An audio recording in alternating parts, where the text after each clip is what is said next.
The noon sun pressed down on Silver Creek, Montana Territory, 1885.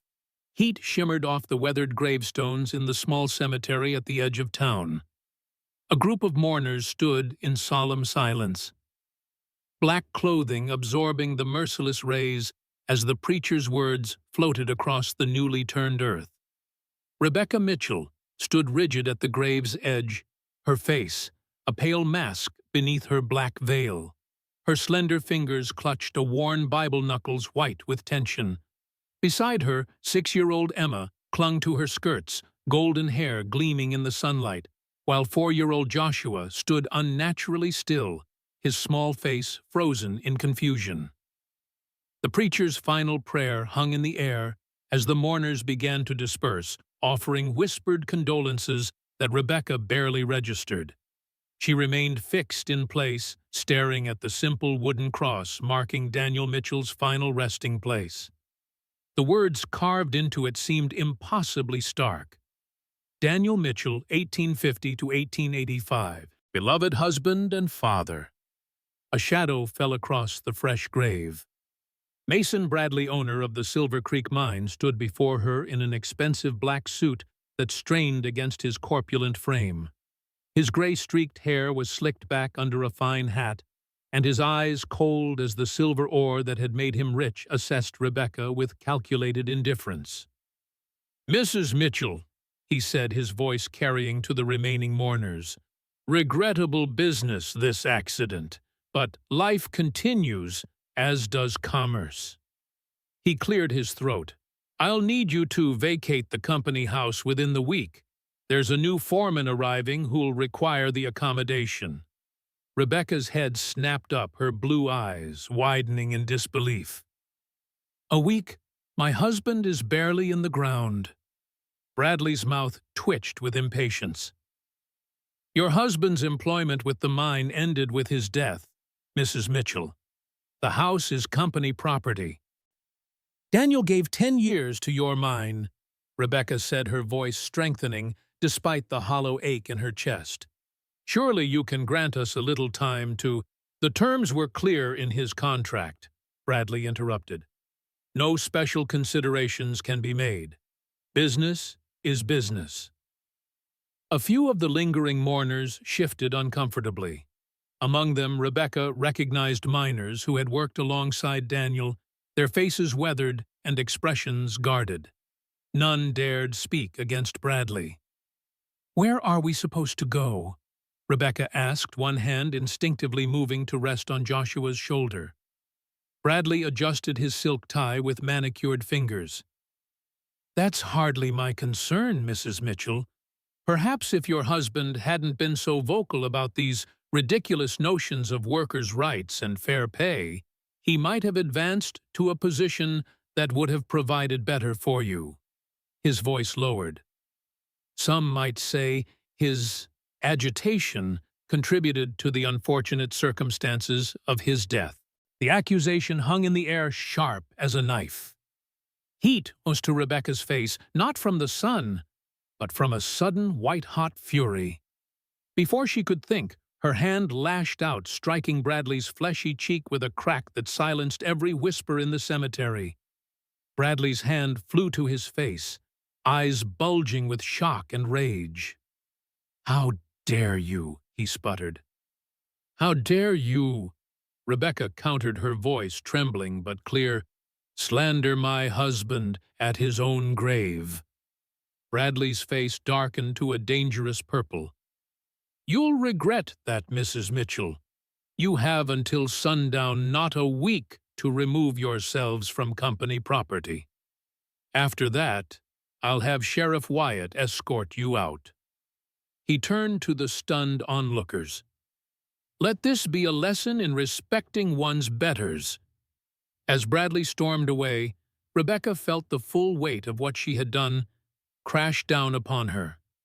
She had struck the most powerful man in Silver Creek, the man who controlled not just the mine, but most of the town's commerce. She had condemned herself and her children to immediate homelessness. Emma pressed closer against her skirts, trembling. "Mama, where will we go?" Rebecca knelt down, gathering both children in her arms, forcing a calmness into her voice she did not feel. "Don't worry, my loves. We'll find a place." She looked into their trusting faces and silently prayed. Her words weren't a lie. 3 days later, Rebecca sat on the back steps of Silver Creek's small church, watching as Emma and Joshua picked through the scraps behind Callahan's saloon. The image burned into her like a brand, her children once well-fed and cared for, reduced to scavenging like stray dogs. The few possessions they'd managed to salvage from their home were bundled in a small cart borrowed from the sympathetic church caretaker.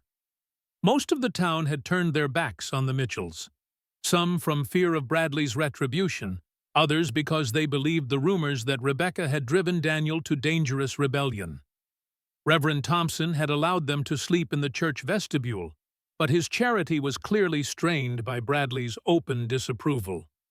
Emma returned with half a loaf of stale bread clutched to her chest, her once clean dress now smudged with dirt. "Look, Mama," she said with forced brightness, "enough for all of us." Rebecca's heart cracked further. "That's wonderful, darling. Why don't you share it with Joshua?" Emma nodded solemnly, breaking the bread with careful deliberation, giving the larger portion to her silent brother. Joshua hadn't spoken a word since Daniel's death. He took the bread with a small nod, eyes downcast.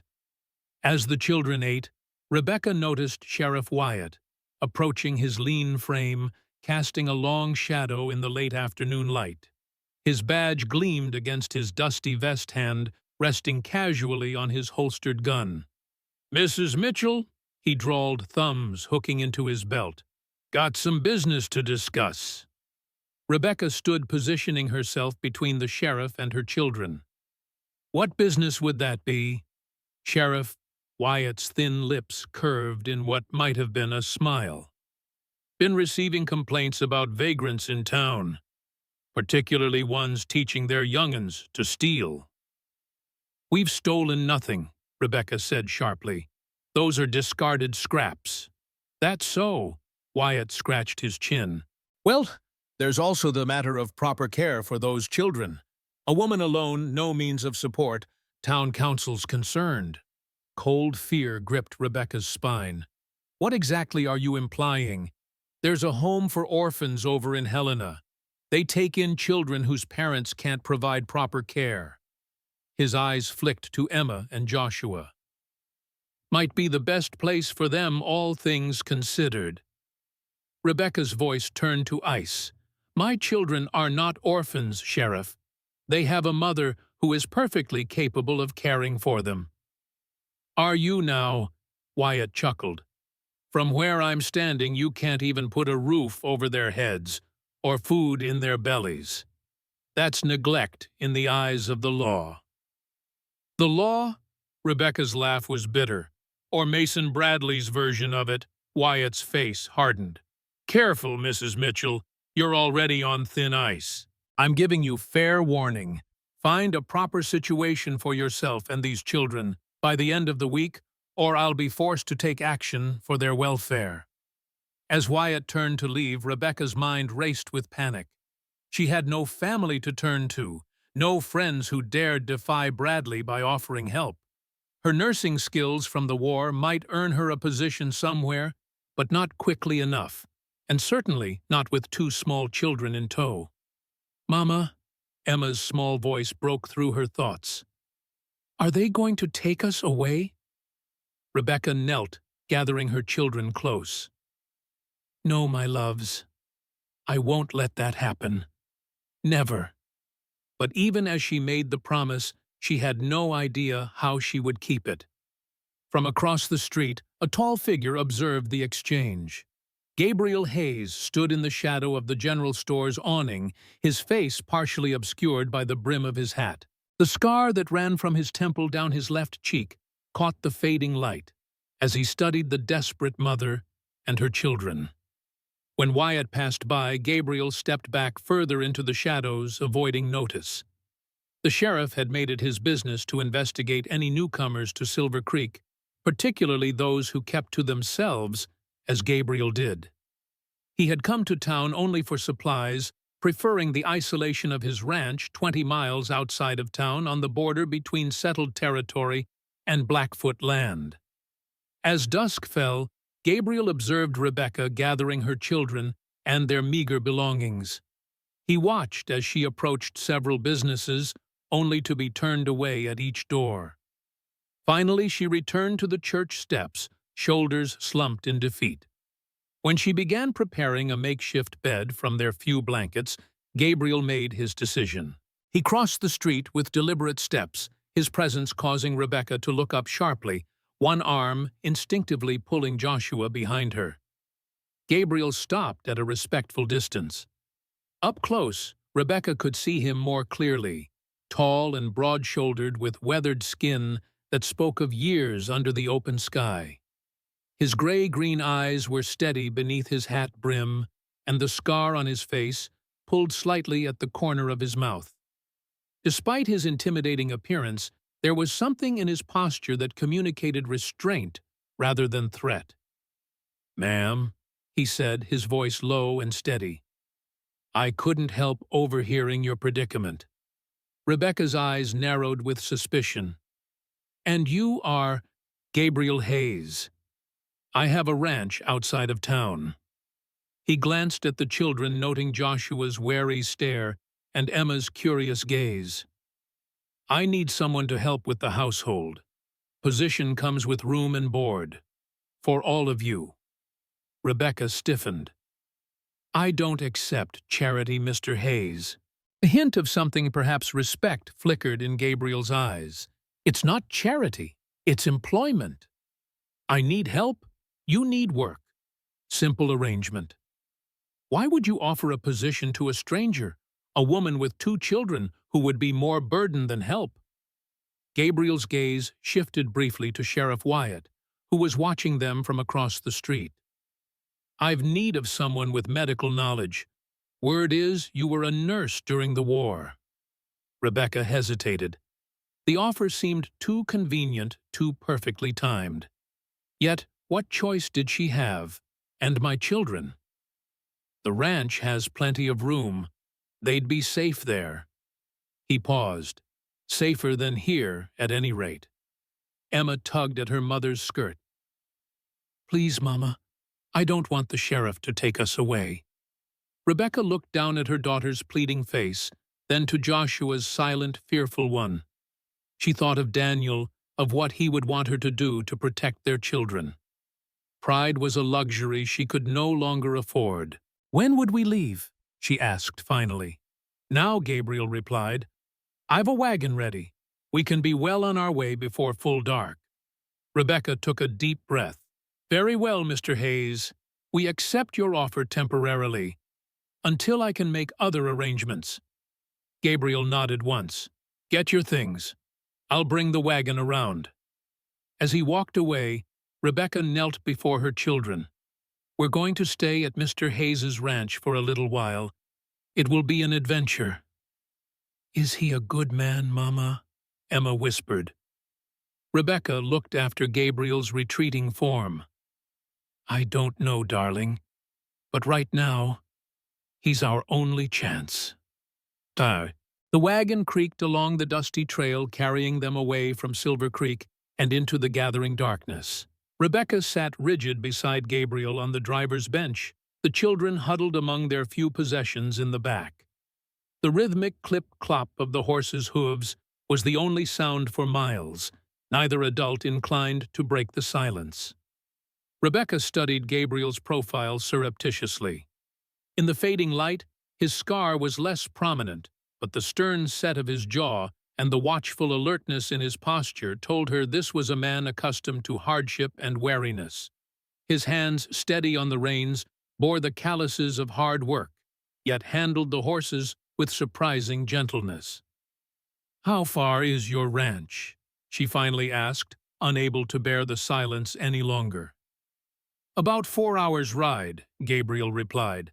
"We'll be there well before midnight if the weather holds." Rebecca glanced at the clear sky stars beginning to emerge above them. "And what exactly will my duties entail, Mr. Hayes? Household management, cooking when needed, medical attention for injuries or illness." He glanced at her briefly. "I understand you have experience with more than just basic nursing." "I served in field hospitals during the war," Rebecca confirmed cautiously. "But that was years ago." Gabriel nodded. "Skills like that don't fade. They'll be useful. Are there many people at your ranch who require medical attention?"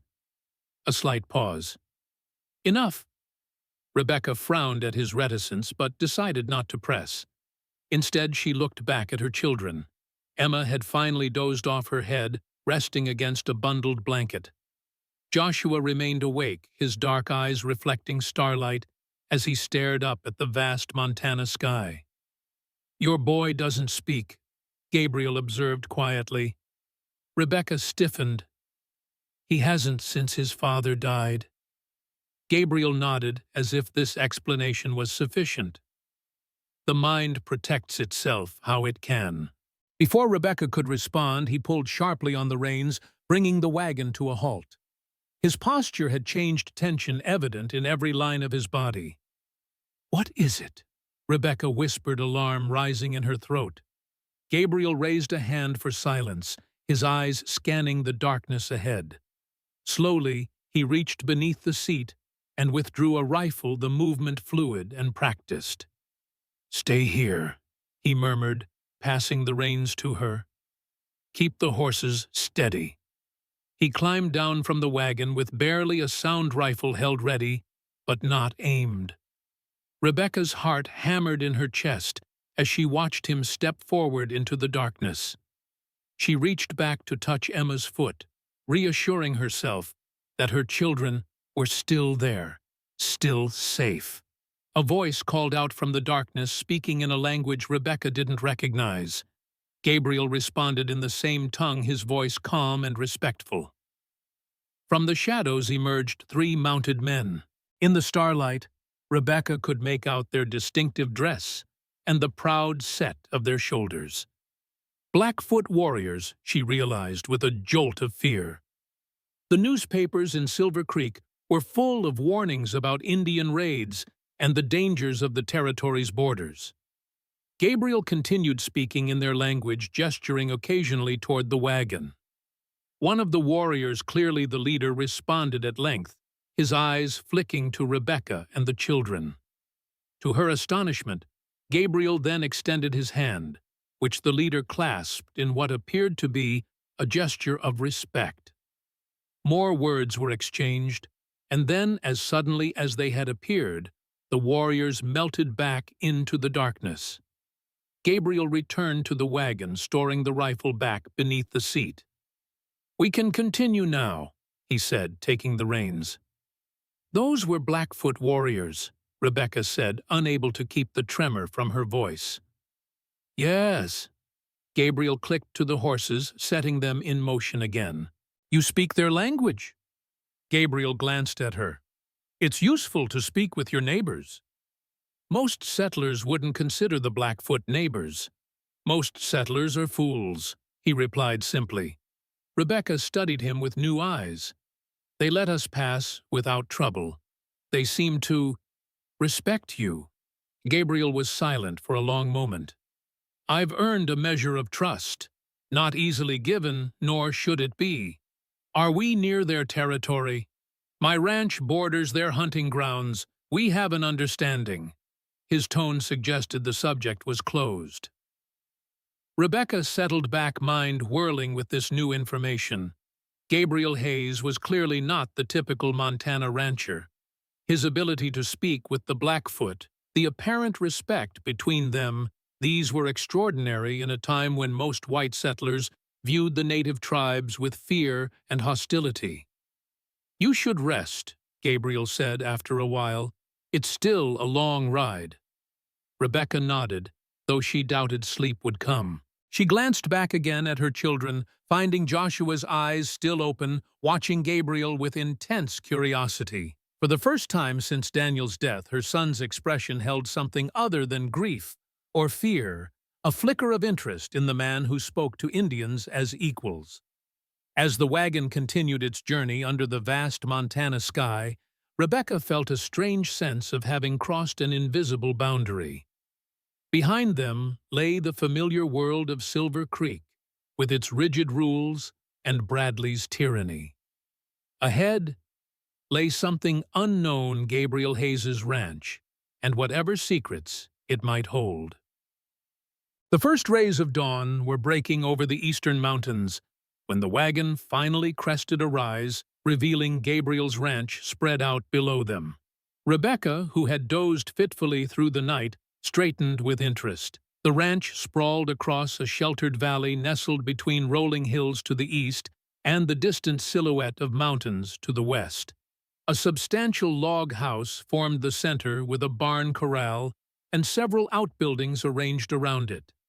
Fields stretched to the north and to the south. A stream wound its way through a stand of cottonwoods. Beyond the western edge of the property, the land rose toward the mountains, wild and untamed. "Welcome to Willow Creek Ranch," Gabriel said, guiding the horses down the slope. Rebecca was surprised by the size and orderliness of the place. She had expected something more modest, perhaps even primitive. Instead, the ranch appeared well-established and prosperous, though not ostentatious. As they approached, movement caught her eye. A tall black man emerged from the barn, followed by a woman with dark hair who carried a basket of eggs. They paused, watching the wagon's approach. "You have other workers," Rebecca observed. "Not workers, residents." Gabriel's correction was gentle but firm. "Isaiah helps with the livestock and security. Maria manages the kitchen garden and chickens." The wagon rolled into the yard, and Gabriel set the brake. Emma had awakened as they arrived and now peered out curiously. Joshua remained huddled against their belongings, eyes wide but wary. Gabriel climbed down and offered a hand to Rebecca, which she ignored, climbing down unassisted. Her legs were stiff from the long journey, but she refused to show weakness. Isaiah approached his posture, careful and contained despite his imposing height. Up close, Rebecca could see gray threading through his close-cropped hair and beard. His eyes, dark and intelligent, assessed the newcomers with cautious interest. "Isaiah," Gabriel said, "this is Mrs. Rebecca Mitchell and her children Emma and Joshua. They'll be staying with us. Mrs. Mitchell has medical training." Isaiah nodded, his expression warming slightly. "Ma'am, welcome to Willow Creek." His voice was deep and cultured, surprising Rebecca with its educated cadence. Maria stepped forward next to a woman perhaps a few years older than Rebecca, with striking features and eyes that missed nothing. "Welcome," she said, her accent revealing her Mexican heritage. "You must be exhausted from the journey. There's breakfast ready, and I've prepared rooms for you." A young boy of about 8 darted from behind Maria, his mixed heritage evident in his features. He regarded Emma and Joshua with undisguised curiosity. "This is my son, Daniel," Maria said, resting a hand on the boy's shoulder. Rebecca felt a pang at the name, the same as her late husband's. "Thank you for your welcome," she managed, her voice strained with fatigue. Gabriel nodded to Maria. "Show them to their rooms. They can rest before we discuss arrangements further." As Maria led them toward the house, Rebecca glanced back to see Gabriel and Isaiah in quiet conversation, both men occasionally looking in her direction. The sense that she had stepped into something more complex than a simple employment arrangement grew stronger. The house's interior surprised Rebecca even more than its exterior. The main room was spacious, with a large stone fireplace, solid furniture, and shelves lined with books, more books than she had seen outside a proper library. A staircase led to an upper floor, and doorways opened to other rooms on the ground level. "This will be your room," Maria said, leading them to a door off the main room. "The children can have the small adjoining room." Rebecca stepped inside to find a clean, comfortable bedroom with a proper bed wash stand, chest of drawers, and even a small writing desk by the window. A connecting door led to a smaller room with two narrow beds. "This is very generous," Rebecca said, struggling to reconcile this accommodation with her expectations. Maria smiled, the expression softening her watchful eyes. "Gabriel believes in providing properly for people. The washroom is down the hall. Take your time to settle in. Food will be waiting when you're ready." When Maria had gone, Rebecca sat heavily on the edge of the bed, the exhaustion of the past days crashing over her. Emma explored the room, touching the quilt and peering out the window at the view of mountains in the distance. "Mama, it's so nice here," she whispered.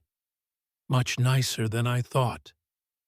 Joshua stood in the doorway of their adjoining room, his expression unreadable. Rebecca held out her arms, and he came to her, allowing himself to be held. "It's just temporary," she reminded them both, "until we can make other arrangements." But as she smoothed Joshua's hair and watched Emma's excitement, she wondered what kind of man Gabriel Hayes truly was to offer such generous accommodation to strangers, and what exactly he expected in return. After washing away the dust of travel and changing into the cleanest of her worn dresses, Rebecca led her children to the kitchen, following the aroma of coffee and fresh bread. The kitchen was large and well-equipped with a substantial wood stove, a long table and windows that filled the space with morning light. Maria was kneading dough at a flour-dusted table, while her son Daniel sat shelling peas into a bowl. He looked up as they entered, offering a shy smile to Emma and Joshua. "You're just in time," Maria said. "The coffee is fresh, and there's bread, eggs, and bacon keeping warm."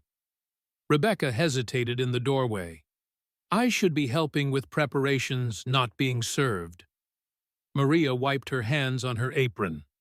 "There will be plenty of time for work after you've rested and eaten. Gabriel insists on proper hospitality."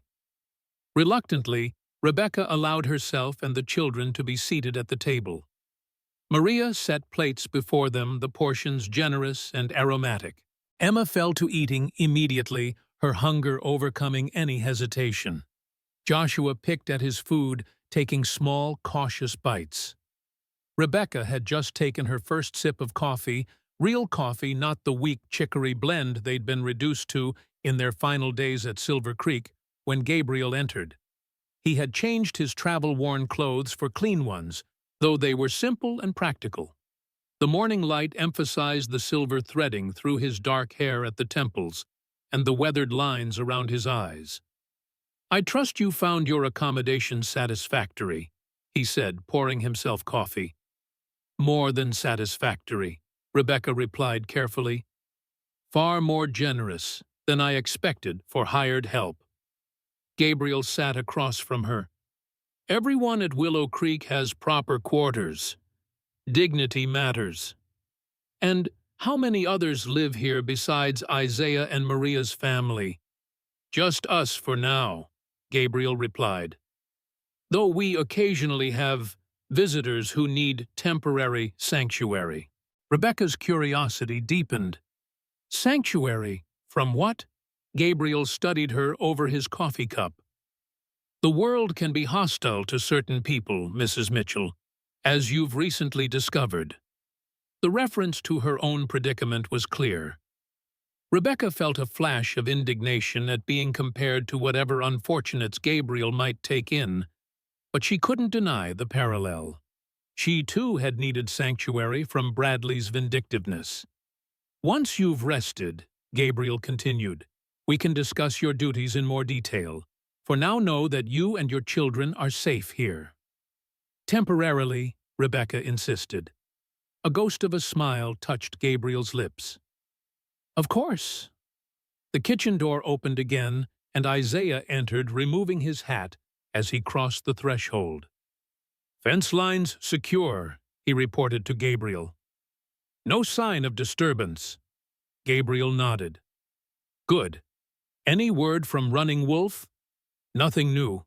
They're keeping to the agreement. Isaiah glanced at Rebecca, then back to Gabriel with a raised eyebrow. Gabriel seemed to understand the unspoken question. Mrs. Mitchell knows we have an arrangement with the Blackfoot. She witnessed our encounter on the road. Isaiah's expression remained neutral, but Rebecca sensed his assessment of her had shifted. Then she knows more than most who come here. Circumstances required it, Gabriel replied simply. Rebecca looked between the two men, aware of currents beneath the surface of their conversation. You said I would be providing medical assistance. Are there often injuries here? Gabriel set down his cup. Sometimes among us, sometimes among visitors. Your skills will be valuable. And what exactly is the nature of this sanctuary you provide? Rebecca pressed, unable to contain her curiosity any longer. Gabriel and Isaiah exchanged a look. It was Isaiah who answered. This ranch sits at a crossroads, Mrs. Mitchell, between settled territory and native land, between past and future. Some people need a place to rest at such crossroads. The metaphorical answer frustrated Rebecca, but before she could push further, Emma spoke up. Are there horses here? Can we see them? Daniel, who had been listening silently, brightened. Many horses I could show you if your mother allows. Rebecca hesitated, protective instincts warring with her children's obvious need for distraction after their ordeal. Gabriel seemed to sense her concern. Daniel knows the rules about safety, he assured her. And the corral is visible from the house. They would be perfectly safe. After a moment's consideration, Rebecca nodded. Very well, but stay where I can see you from the window, Emma, and look after Joshua. Emma beamed the first genuine smile Rebecca had seen from her daughter in days. I will, Mama. The children hurried out, Daniel already chattering about the different horses as he led them toward the corral. Rebecca watched through the window as they approached the fence where several horses grazed peacefully. Your daughter adapts quickly, Gabriel observed. A valuable trait. She's had to, Rebecca replied, a hint of bitterness in her tone. Children shouldn't need to be so resilient. Gabriel nodded, his expression softening slightly. No, they shouldn't. He rose from the table. Rest today. Tomorrow, Maria will show you around the house and explain daily routines. I have matters to attend to in the north pasture. As he left, Rebecca turned to Maria. Is he always so cryptic? Maria's smile was knowing. Gabriel shares information when necessary, not before. But he is fair and honorable. You'll find no better place for you and your children right now. Rebecca wanted to protest that this was only temporary, that she would find another solution soon. But as she watched her children at the corral, Emma animated even Joshua, showing interest. As Daniel pointed out a spotted pony, she wondered if her determination to leave quickly was pride rather than practicality. For now, at least her children were safe fed and sheltered. That would have to be enough.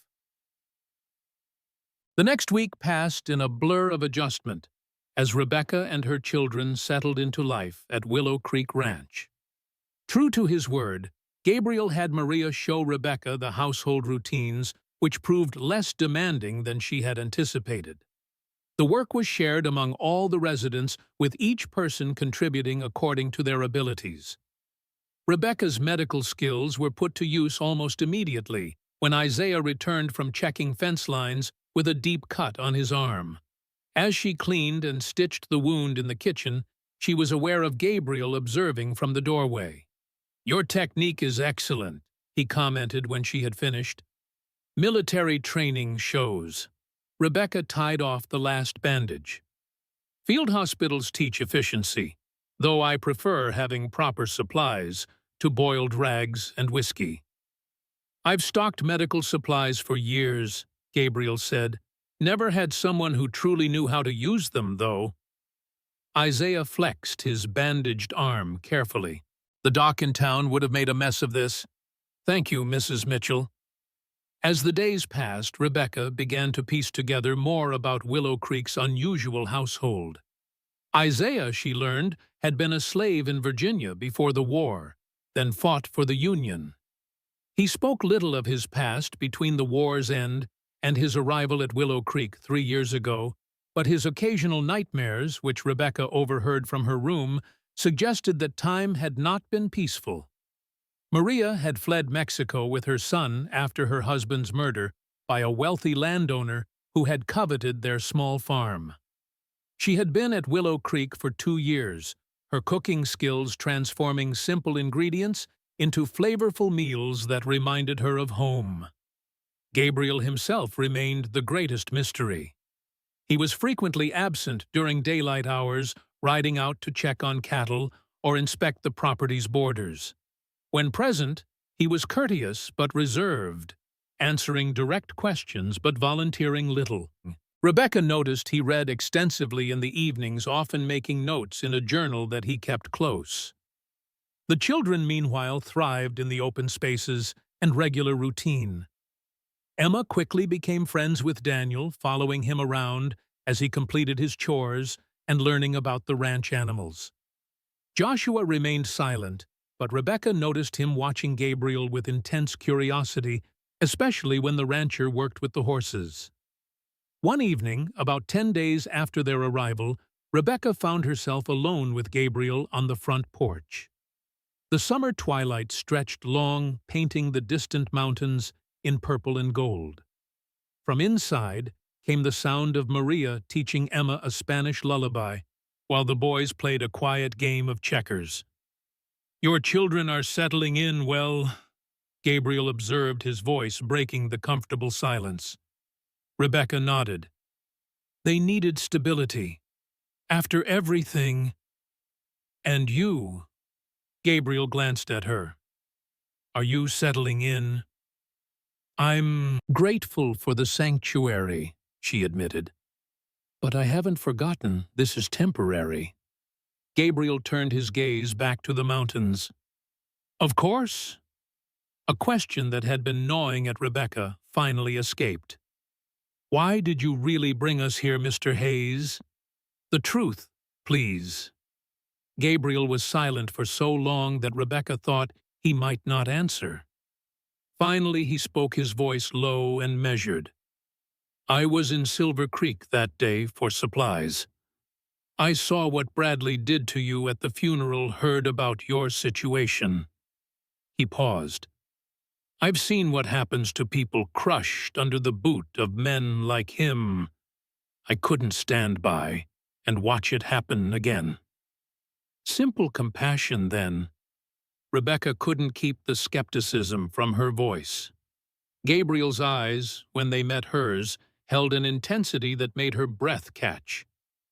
"Is that so hard to believe? In my experience, Mr. Hayes, people rarely act without self-interest."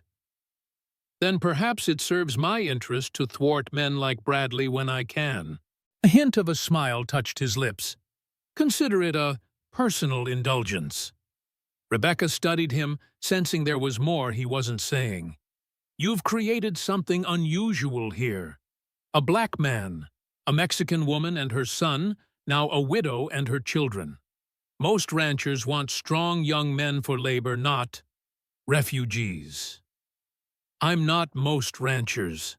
Gabriel's scar caught the fading light as his expression grew more serious.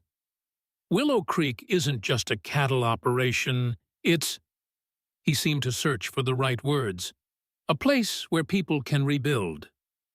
"And what are you rebuilding, Mr. Hayes?" Rebecca asked softly. Gabriel stood effectively, ending the conversation. "It's getting late. Tomorrow I could use your help organizing the medical supplies properly. Isaiah's injury highlighted some deficiencies in our current system." Rebecca recognized the deflection but didn't press. "Of course." As Gabriel bid her good night and returned inside, Rebecca remained on the porch, watching as stars began to appear in the darkening sky. Gabriel Hayes was a man of contradictions, stern, yet kind, reserved, yet passionate about his principles. His ranch was both a working enterprise and a haven for the displaced. And despite her determination to maintain distance, Rebecca found herself increasingly drawn into the world he had created, a world where her children laughed again, where her skills were valued, where she could almost imagine a future beyond grief and struggle. It was a dangerous thought, because temporary sanctuary could become permanent attachment all too easily. And Rebecca had already learned the hard price of having something to lose. 2 weeks later, Rebecca was in the small room Gabriel had designated as the infirmary, cataloging supplies and organizing instruments, when a commotion outside drew her attention. Hurrying to the window, she saw Gabriel and Isaiah helping a man from horseback. The stranger's shirt was bloodied, his face contorted with pain. Rebecca rushed outside, medical instincts taking over. "Bring him in," she directed, already rolling up her sleeves. As they carried the man toward the house, Rebecca recognized the distinctive dress and features of a Blackfoot warrior. He was young, perhaps 20, with a wound in his side that had soaked his clothing with blood. Gabriel spoke to the young man in his language as they laid him on the examination table in the infirmary. The warrior responded weakly, his eyes clouded with pain. "What happened?" Rebecca asked, cutting away the blood-soaked shirt to reveal a deep knife wound. "Hunters from town caught him alone," Gabriel explained grimly. "Decided to teach him a lesson for being on what they considered their territory." Rebecca examined the wound, her mind already calculating treatment. "He's lost blood, but the blade missed vital organs. I'll need hot water, clean cloths, my surgical kit." Isaiah left immediately to fetch the requested items. Gabriel remained translating Rebecca's questions about pain and sensation to the injured man. For the next hour, Rebecca worked methodically to clean, stitch, and bandage the wound. The young warrior bore the pain, stoically responding to her instructions with dignified compliance. Gabriel stayed throughout his translations, gentle but precise, his presence a clear comfort to the injured man. When the wound was finally dressed and the warrior given medicine for pain and infection, Rebecca stepped back, wiping sweat from her brow with her forearm. "He needs rest and careful monitoring," she said. "The risk of infection is high with such wounds." Gabriel nodded. "He can stay here. His people will be notified." Rebecca began cleaning her instruments, her mind working through the implications of what had just occurred. "You realize harboring an injured Blackfoot could bring trouble from town." "It wouldn't be the first time," Gabriel replied, his voice hardening. "Men like those hunters like Bradley believe they can take whatever they want and destroy whoever stands in their way." The vehemence in his tone made Rebecca look up sharply. "You speak as if this is personal." Gabriel's expression closed. "Injustice should be personal to everyone." Before Rebecca could respond, Maria appeared in the doorway. "Riders coming, 4 men armed." Gabriel's posture changed instantly, alert and wary. "Isaiah." "Already watching from the barn," Maria confirmed. "Daniel has taken the children to the root cellar as we discussed." Rebecca felt a spike of alarm. "My children, they're safe," Maria assured her. "We have protocols for unexpected visitors." The fact that Willow Creek had established procedures for potential threats both reassured and disturbed Rebecca. What kind of ranch needed such precautions? Gabriel turned to her. "Stay with the patient. Keep out of sight if possible." "Who are these men?" Rebecca demanded. "Likely the hunters who did this." Gabriel nodded toward the wounded warrior. "Or their friends." He left without further explanation, and Rebecca heard the sound of a rifle being loaded in the hallway. Maria touched her arm briefly. "Don't worry. Gabriel knows how to handle such situations." She glanced at the Blackfoot warrior. "How is he?" "Stable, for now." Rebecca replied, still processing the sudden shift from peaceful ranch to defensive compound. "Maria, what is this place really? What is Gabriel involved in?" Maria's dark eyes held sympathy. "It is not my story to tell. But know this, Gabriel Hayes is a good man, fighting battles most people don't even recognize are happening." From outside came the sound of approaching horses, then men's voices raised in challenge. Rebecca moved to the window, staying to one side as Gabriel had instructed. In the yard, 4 rough-looking men had reined in their horses. Their leader, a burly man with a red beard, called out to Gabriel, who stood on the porch, rifle held casually but visibly. "We're looking for an Indian," Redbeard announced. "Blackfoot buck wounded. Trailed him this way." "My land is private property," Gabriel replied evenly. "You're trespassing." Another rider spat tobacco juice into the dust. "Heard you got friendly with the savages, Hayes." "That true. I maintain peaceful relations with all my neighbors." Gabriel's voice remained calm. "Including the Blackfoot." "Then you won't mind if we have a look around," Redbeard said, starting to dismount. "That redskin attacked us. We're just bringing him to justice." "That's not the story his knife wound tells," Gabriel countered. "And you're not searching anything. Turn around and ride out." The tension in the yard was palpable. Rebecca glanced at the wounded warrior who had lifted himself slightly, despite his pain eyes fixed on the window. Redbeard's hand drifted toward his holstered pistol. "4 of us, 1 of you, Hayes. Bad odds." From the shadow of the barn, Isaiah's voice rang out. "Might want to recount." The metallic click of a shotgun being cocked punctuated his words. The hunter's head swiveled, finally noticing Isaiah's position, which gave him a clear shot at all of them. Their confidence visibly wavered. "You're harboring a dangerous savage," Redbeard tried again, though, with less conviction. "And you're still trespassing," Gabriel replied. "Last chance to leave peacefully." For a tense moment, Rebecca thought violence was inevitable. Then Redbeard cursed and yanked his horse around. "This ain't over, Hayes. People in town will hear about this." "I'm sure they will," Gabriel agreed, his rifle never wavering. "Ride out. Don't stop until you reach the main road." The hunters departed in a cloud of dust and muttered threats. Only when they were well away did Gabriel lower his rifle. He exchanged a nod with Isaiah, who emerged fully from the barn, shotgun still ready. Rebecca exhaled a breath she hadn't realized she was holding. The Blackfoot warrior sank back onto the table, murmuring something in his language. "What did he say?" Rebecca asked. "He said you have strong medicine and a brave heart," Maria translated from the doorway. "High praise from a Blackfoot warrior." Rebecca turned her attention back to her patient, checking that the confrontation hadn't disturbed his bandages, but her mind was whirling with questions.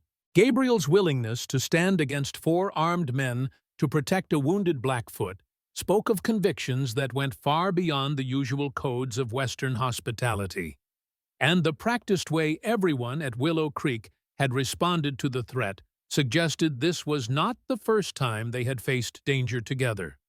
The image of Gabriel standing firm against overwhelming odds, principled and unflinching, burned itself into Rebecca's mind.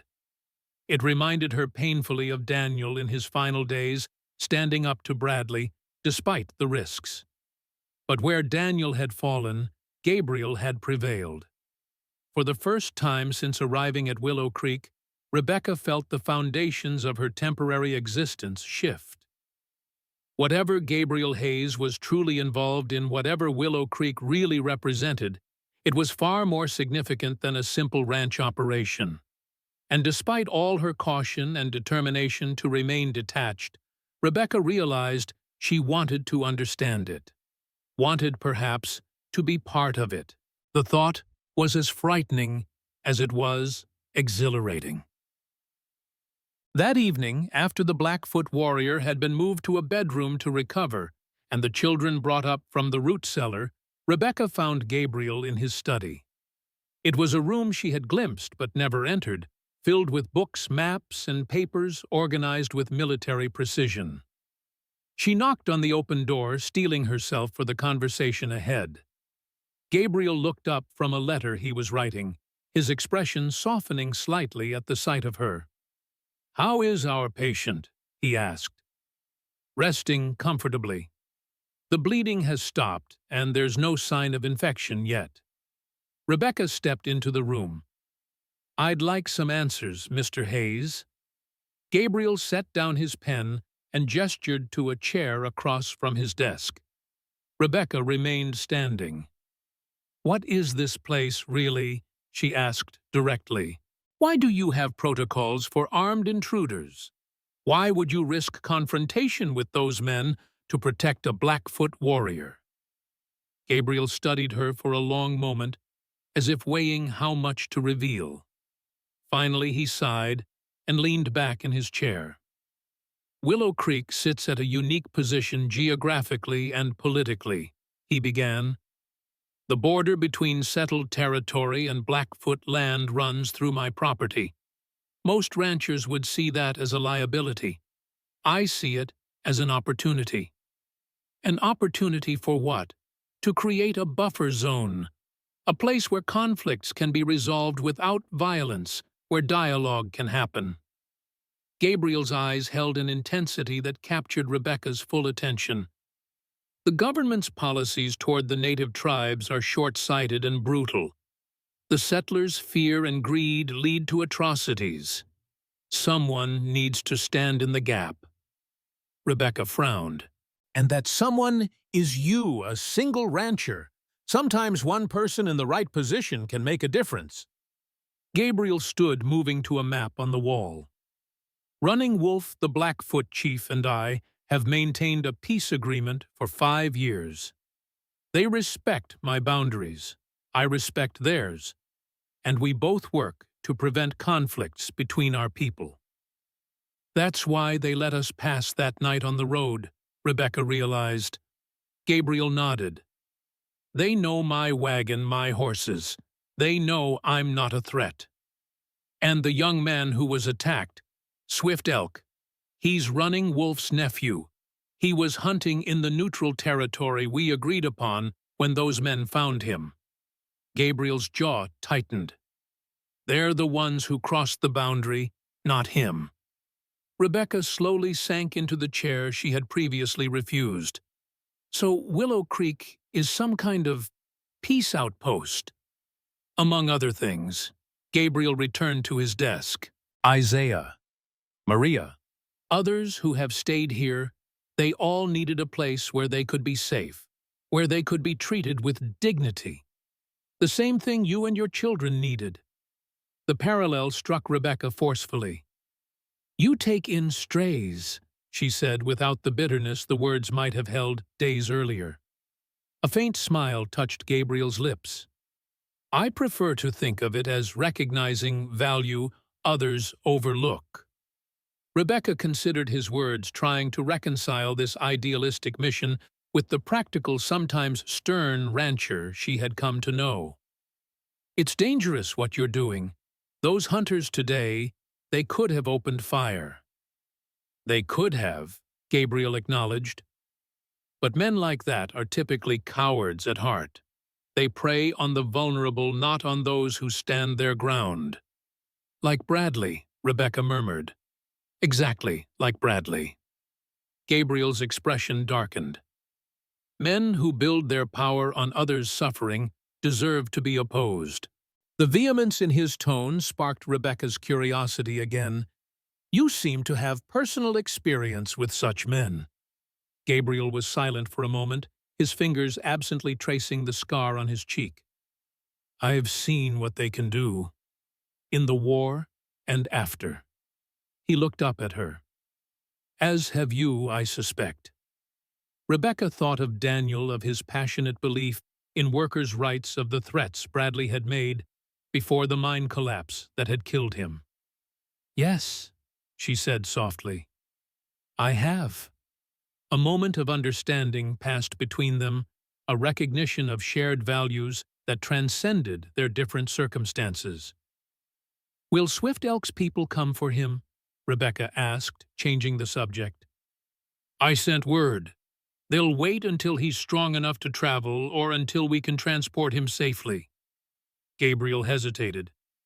His presence here may bring more trouble. If you're concerned for your children's safety, my children have already survived Bradley's vindictiveness and near starvation. Rebecca interrupted. I won't teach them to abandon someone in need because it might be inconvenient or dangerous. Gabriel's expression warmed with clear approval. Then it seems we understand each other, Mrs. Mitchell. Rebecca, she said impulsively, if we're to be allies in this buffer zone of yours, you might as well use my name. Rebecca. Gabriel repeated the name, sounding different in his low, steady voice. And I'm Gabriel. As she left his study, Rebecca felt as though something fundamental had shifted between them. Not just the use of first names, but a deeper recognition.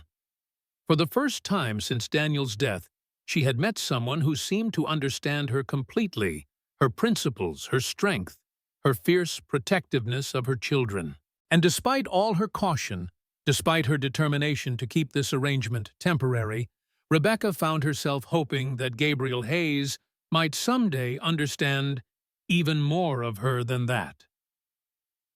2 days later, Rebecca was hanging laundry in the yard, enjoying the warm summer breeze, when she noticed a rider approaching from the direction of Silver Creek. Her hand stilled on the damp sheet she was pinning to the line, a sense of foreboding washing over her. The rider's neat clothes and official bearing marked him as someone of authority, not another rough hunter looking for trouble. As he drew closer, Rebecca recognized Sheriff Wyatt, his badge catching the sunlight as he reined his horse toward the house. Gabriel emerged from the barn, having also spotted the arrival.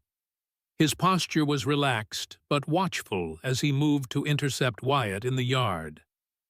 "Sheriff," he greeted, his tone neutral. "What brings you out to Willow Creek?" Wyatt dismounted, dust from the trail coating his boots and trousers. His thin lips curved in what might have been a smile as his gaze slid from Gabriel to Rebecca by the laundry line. "Mr. Hayes," he drawled, "just checking in on our newest residents." He touched the brim of his hat in Rebecca's direction. "Mrs. Mitchell, I see you found that proper situation I mentioned." Rebecca stiffened hands, tightening on the laundry basket. "As you can see, Sheriff, my children and I are well situated." "So it appears." Wyatt's gaze traveled over the ranch buildings, lingering on Isaiah, who had positioned himself near the corral, watching. "Interesting household you've assembled, Hayes." "Was there something specific you needed, Sheriff?" Gabriel asked, drawing Wyatt's attention back to himself. Wyatt hooked his thumbs in his belt. "Just doing my duty, ensuring the widow and her young'uns are being properly looked after." His smile didn't reach his eyes. Mr. Bradley was concerned. "Was he?" Gabriel's voice was flat. "He was indeed. Quite the philanthropist, our Mr. Bradley. Concerned about all the town's residents, even those who've moved on." Wyatt's gaze shifted back to Rebecca. "He mentioned something about a school fund for orphans that might benefit your children, Mrs. Mitchell. Very generous offer." Rebecca's blood ran cold at the thinly veiled threat. "My children are not orphans, Sheriff. They have a mother who is providing for them quite adequately." "With Mr. Hayes's charity," Wyatt countered smoothly. "With Mrs. Mitchell's valuable services as a medical professional and household manager. Gabriel corrected his tone, hardening. This is a mutually beneficial arrangement, not charity. Wyatt's expression suggested he didn't believe this for a moment. I see.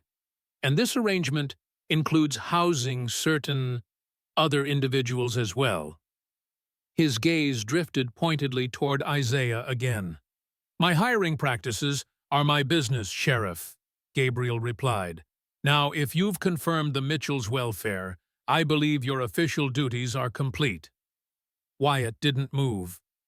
There's also the matter of some hunters who claim you're harboring a dangerous Indian, one who attacked them without provocation. Gabriel's expression remained impassive. Those men were trespassing on my property and making false accusations. I asked them to leave, nothing more. So you deny having a wounded Blackfoot here? Wyatt pressed. I don't answer questions about my ranch operations or guests to anyone without proper authority, Gabriel replied evenly. Do you have a warrant, Sheriff? Wyatt's face tightened at the challenge. Not at present. Then, as I said, your official business here is concluded. The standoff stretched for several tense seconds before Wyatt finally touched the brim of his hat in a mocking salute. For now, he turned to Rebecca. Mrs. Mitchell, I'd consider your position carefully. A woman alone needs to think of her children's future. Mr. Bradley's offer of assistance is still open. My children's future is secure, Sheriff, Rebecca replied, lifting her chin. Please convey my refusal to Mr. Bradley. Wyatt's eyes narrowed slightly. As you wish, ma'am. He mounted his horse with deliberate slowness. I'll be seeing you both again soon, I expect. They watched in silence as Wyatt rode away, his straight back and unhurried pace conveying confidence rather than defeat. When he was out of earshot, Rebecca turned to Gabriel. Bradley won't stop, will he? Gabriel's expression was grim. Men like Bradley never stop unless they're forced to. Your refusal of his generosity will only make him more determined. And now he knows I'm here, with you. Rebecca closed her eyes briefly. I've brought trouble to your door. You haven't brought anything I wasn't already facing, Gabriel assured her. He hesitated, then added more softly, the question is whether you're willing to continue facing it alongside us. Rebecca looked around at Willow Creek, at the home that had given her children safety and new hope, at Isaiah, who nodded respectfully from his position by the corral at the window where she could see Emma helping Maria prepare vegetables for dinner. In just a few short weeks, this place had begun to feel more like home than the company house in Silver Creek ever had. Here, she was respected for her skills, not pitied as a widow. Here her children were thriving, not merely surviving. Bradley already took my husband, she said, finally meeting Gabriel's steady gaze. I won't let him take anything else from me. Not my children, not my dignity. She paused, something shifting in her heart, and not Willow Creek. Gabriel's expression softened in a way she had rarely seen, revealing a glimpse of the man beneath the reserved exterior. Then we stand together. As they walked back toward the house, their steps aligned in unspoken accord, Rebecca felt a curious mixture of fear and resolve. She had just committed herself to a path of resistance against the most powerful man in Silver Creek. It was dangerous, perhaps foolhardy. Yet for the first time since Daniel's death, she felt truly alive. Not merely enduring, but standing for something. Fighting for something. And with Gabriel Hayes at her side, she found herself believing they might actually win. The summer heat shimmered across Willow Creek Ranch as July gave way to August. Swift Elk, the wounded Blackfoot warrior, had recovered enough to return to his people a week after Sheriff Wyatt's visit. Gabriel and Isaiah had escorted him at dawn, returning with news that Running Wolf had renewed his pledge of friendship and mutual protection. Life at the ranch settled into a rhythm that brought unexpected comfort to Rebecca. Each morning, she rose early, helping Maria prepare breakfast before the day's work began. The children had adjusted completely, Emma following Daniel around like a devoted shadow, learning Spanish words and ranch skills with equal enthusiasm. Joshua still silent, but increasingly engaged, especially when Gabriel worked with the horses. Rebecca's medical skills were put to regular use, treating minor injuries and ailments. She had organized the infirmary properly, cataloging supplies, and creating a system that Gabriel praised for its efficiency. In the evenings, she often found herself in conversations with Gabriel about books from his extensive library discussions that sometimes stretched late into the night after the others had retired. It was during one such evening, as August's first week drew to a close, that Gabriel finally asked the question Rebecca had been dreading. "Your husband," he said, his voice gentle in the lamplight of the study. "Would you tell me about him?" Rebecca's hands stilled on the medical text she had been examining. She looked up to find Gabriel watching her from his chair by the fireplace, his expression one of genuine interest rather than idle curiosity. "Daniel was," she began, then hesitated, realizing she rarely spoke of her husband in the past tense. "He was a good man, principled. He believed in fairness, in standing up for those who couldn't stand up for themselves." Gabriel nodded, encouraging her to continue. "We met during the war," Rebecca said, memories flooding back. "I was a nurse at a field hospital in Virginia. He'd been shot in the shoulder, nothing life-threatening, but enough to take him off the front lines for a while. He used to make the other wounded men laugh with his stories." A small smile touched her lips. He had a gift for finding humor, even in the darkest moments. "That's a rare quality," Gabriel observed quietly. "It was." Rebecca's smile faded. "After the war, we married and moved west.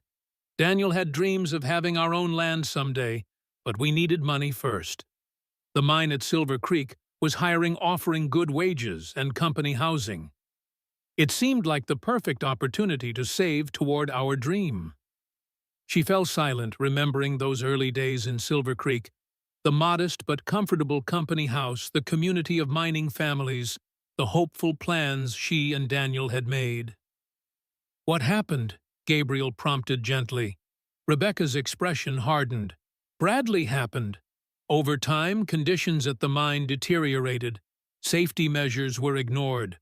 Wages were cut while hours increased. Men started getting sick from poor ventilation, injured from faulty equipment." Her voice tightened. "Daniel couldn't stand by and watch.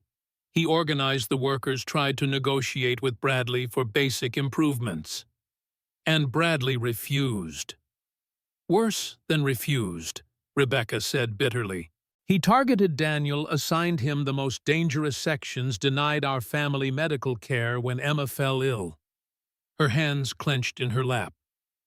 Then came the explosion. A section of the mine collapsed. "Daniel was—" Her voice faltered. Gabriel leaned forward, his voice low. "You don't have to continue if it's too painful." Rebecca shook her head. "No, I need to say it. Bradley claimed it was an accident, unstable rock formations, unpredictable conditions. But the timing was too convenient. Daniel had just announced plans for a workers' strike the day before." She looked directly at Gabriel. "I believe Bradley deliberately sacrificed that section to silence Daniel, to make an example of him." "Did you ever find proof?" Gabriel asked, his expression grave. "No. The company investigation cleared Bradley of all responsibility. The widows received minimal compensation, and anyone who questioned the official account found themselves without work or housing." Rebecca's laugh was bitter. When I confronted Bradley at the funeral, I sealed our fate. But I couldn't let Daniel be buried under Bradley's lies as well as his greed. Gabriel was silent for a long moment, his gaze steady on Rebecca's face. Your husband was a brave man. Standing against power always carries a cost. A cost our children are still paying, Rebecca said softly. I sometimes wonder if I should have urged him to be more cautious, to think of his family first. Would he have been the man you loved if he had chosen safety over principle? Gabriel asked. The question struck Rebecca deeply. No, she admitted. He wouldn't have been Daniel. Gabriel nodded, understanding in his eyes. The world needs people willing to stand against injustice, even at great personal risk. Without them, men like Bradley would face no opposition at all. Rebecca studied Gabriel, sensing that he spoke from personal experience. You understand this struggle well. I've seen it play out in many forms, he acknowledged, during the war and after. A question that had been lingering in Rebecca's mind finally found voice. The scar on your face, was it from the war? Gabriel's hand rose reflexively to the mark that ran from his temple down his left cheek. Yes, a Confederate saber during the Battle of Antietam. I was a field surgeon, but sometimes the fighting overran our medical stations. You were a doctor? Rebecca asked, surprised. His skilled hands and knowledge of medicine suddenly made more sense. I was, Gabriel confirmed, before I became a rancher. That's quite a change of profession. Gabriel's expression grew distant. After what I saw in the war, the suffering, the waste of life, I couldn't return to normal practice. I needed space, open skies instead of hospital walls, healing land instead of broken bodies. Rebecca sensed there was more to the story, but Gabriel's tone indicated he had shared all he wished to for now. She respected his reticence, having her own secrets she wasn't yet ready to reveal. Thank you, Gabriel said unexpectedly, for telling me about Daniel. He sounds like a man I would have been proud to know. The simple sincerity of his words warmed something in Rebecca that had been cold since Daniel's death. Yes, she said softly. I think you would have understood each other well. As she returned to her room later that night, Rebecca found herself lingering at the window, gazing out at the moonlit landscape of Willow Creek. The mountains in the distance stood silent and eternal witness to countless human struggles across the centuries. Daniel had dreamed of land like this, open, promising, free from men like Bradley. In a strange twist of fate, she and the children had found such a place, though Daniel never would. For the first time, Rebecca allowed herself to consider that perhaps Willow Creek wasn't merely a temporary sanctuary. Perhaps it could become something more permanent, a place to honor Daniel's memory by living according to the principles he had died for. The thought should have frightened her, this tentative reaching toward a future different from the one she had planned with Daniel. Instead, it filled her with a quiet sense of possibility that followed her into dreams untouched by nightmares for the first time in months.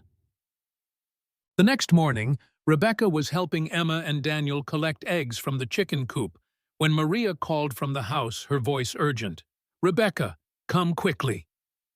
Something in Maria's tone sent a spike of alarm through Rebecca. Emma, stay with Daniel, she instructed, already hurrying toward the house. Inside, she found Maria standing in the doorway of Rebecca's bedroom, her expression troubled. Someone's been here, she said quietly. Look. Rebecca entered her room to find the small chest where she kept Daniel's few possessions had been opened, its contents disturbed. She quickly checked through the items: Daniel's watch, his wedding ring, which had been returned to her after his death letters they had exchanged during the war, a small notebook he had kept. The notebook, she said, a chill running through her. It's missing. Maria crossed herself. Who would take it? Everyone here respects your privacy. Rebecca's mind raced. The notebook had contained Daniel's observations about the mine. Unsafe conditions, suspicious accidents, names of workers who had been injured or silenced. He had kept meticulous records, building evidence of Bradley's negligence and possible criminal activity. When could this have happened? Rebecca asked, trying to remain calm. It must have been while we were all at breakfast, Maria reasoned. The house was empty for at least half an hour, while Isaiah checked the south fence and Gabriel rode to the north pasture. Rebecca frowned. But who could have entered without being seen? The ranch is isolated, and we would have noticed a stranger approaching. Maria's expression darkened. Unless they came through the back way, through the cottonwood grove. There's no clear line of sight from the main house to that approach. We need to tell Gabriel immediately, Rebecca decided. They found Isaiah first, who sent one of the ranch hands to fetch Gabriel from the north pasture. Within the hour, Gabriel had returned, his expression grim as Rebecca explained what had happened. "And you're certain nothing else was taken?" he asked, examining the chest and the disturbed room.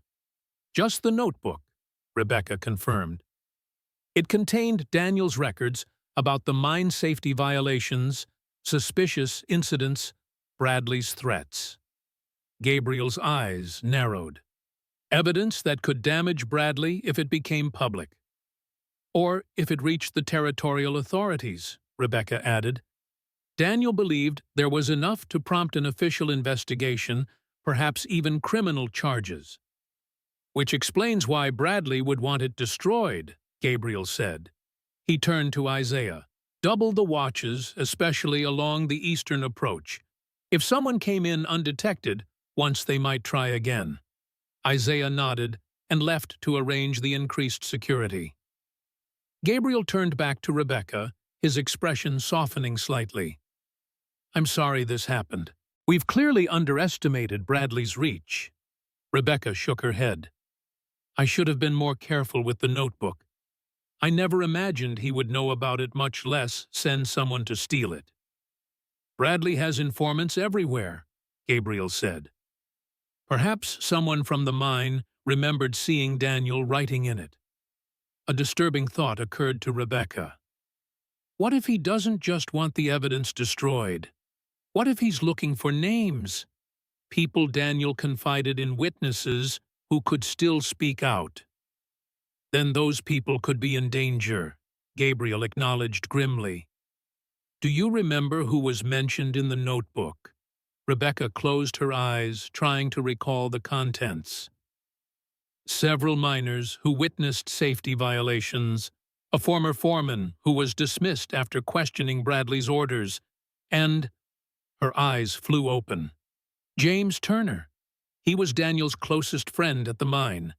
He was there the day of the collapse in a different section. He told me he'd heard charges being set in an unauthorized area just before the explosion." "Where is Turner now?" "Still in Silver Creek, I believe. He has a wife and 3 children, so he couldn't risk openly opposing Bradley. But he knows the truth about what happened to Daniel." Gabriel nodded decisively. "I need to warn him. If Bradley's thugs get to him first—" "I'm coming with you," Rebecca said immediately. "It's too dangerous," Gabriel objected. "Bradley's men will be watching for you in town." "James trusts me. He was at our wedding at Emma's birth. He won't speak freely to a stranger, especially about something that could get him killed." Rebecca's expression was determined. "Besides, I know Silver Creek, the safest approaches, who to avoid." Gabriel studied her for a long moment, then nodded reluctantly. "Very well, but we leave at dusk, travel by night, and stay only as long as absolutely necessary." "The children," Rebecca began. "Will be safe here," Gabriel assured her. "Isaiah and Maria have protected this ranch against worse threats than a single intruder.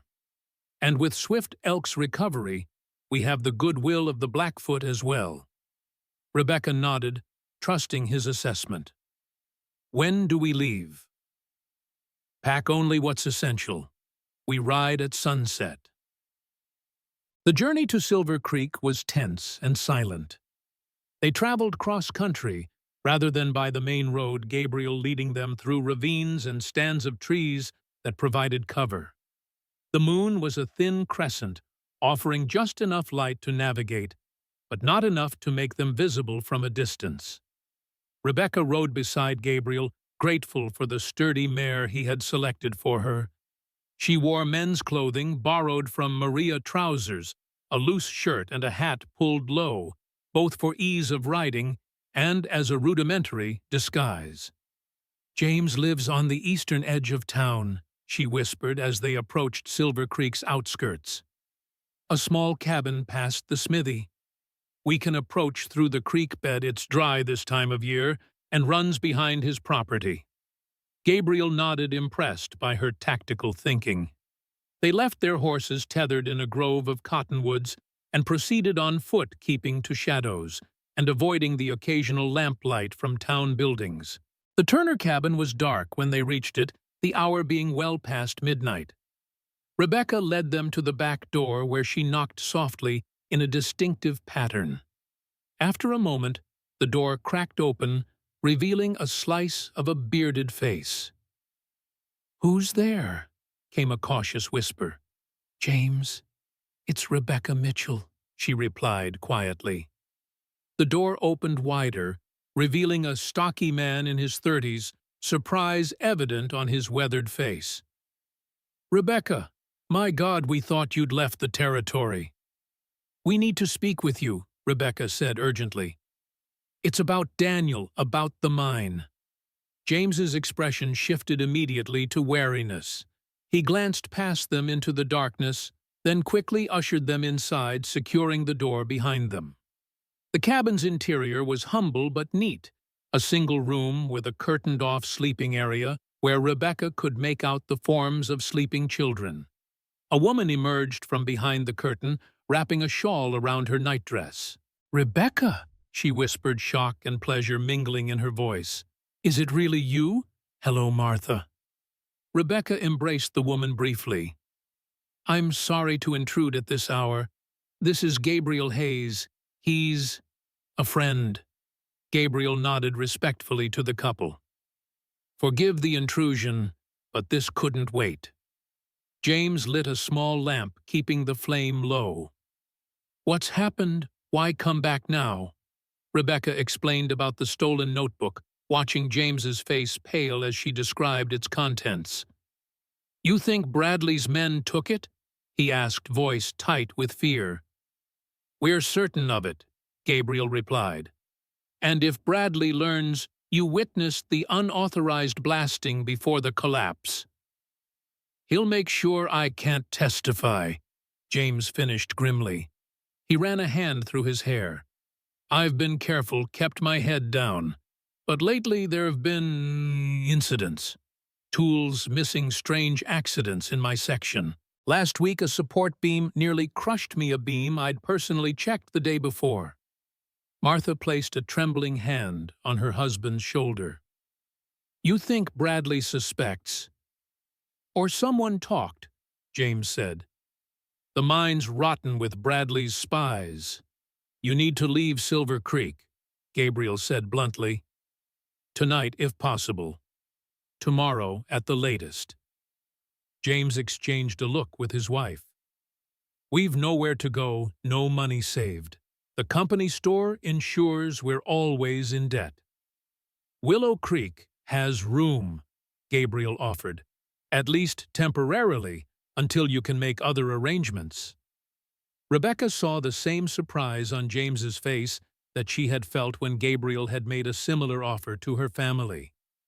"You'd take in all of us strangers. You're hardly strangers if you're friends of Rebecca's," Gabriel replied simply. Martha's eyes filled with tears. "The children. We can't risk them if Bradley—" A sudden noise outside cut her off, the unmistakable sound of approaching footsteps. James immediately extinguished the lamp, plunging the cabin into darkness. "Back door," he whispered urgently. "Go!" But before they could move, the front door crashed open, and lantern light flooded the small space. 3 men burst in, pistols drawn. Rebecca recognized them immediately. Bradley's private security hired thugs who did his dirty work around Silver Creek. "Well, well," drawled the leader, a tall man with a pockmarked face. "Quite the midnight gathering." "Dawson," James acknowledged, stepping in front of his wife. "What's the meaning of this breaking into a man's home in the middle of the night?" "Orders from Mr. Bradley?" Dawson interrupted. "Seems you've been sharing stories that aren't yours to tell Turner." His gaze shifted to Rebecca, a slow smile spreading across his face. "And Mrs. Mitchell, Mr. Bradley will be mighty interested to know you're back in town."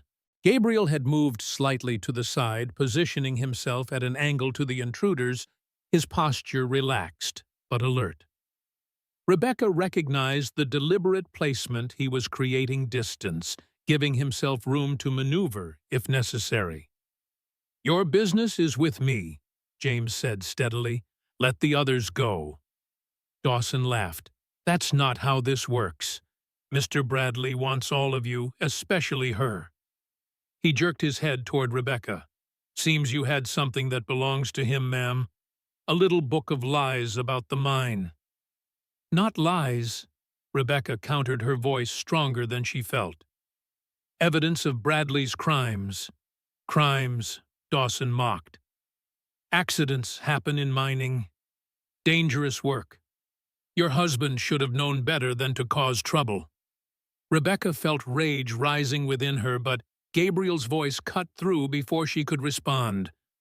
"Put down your weapons," he said calmly. "Walk away now, and no one needs to get hurt." Dawson turned his attention to Gabriel, sizing him up.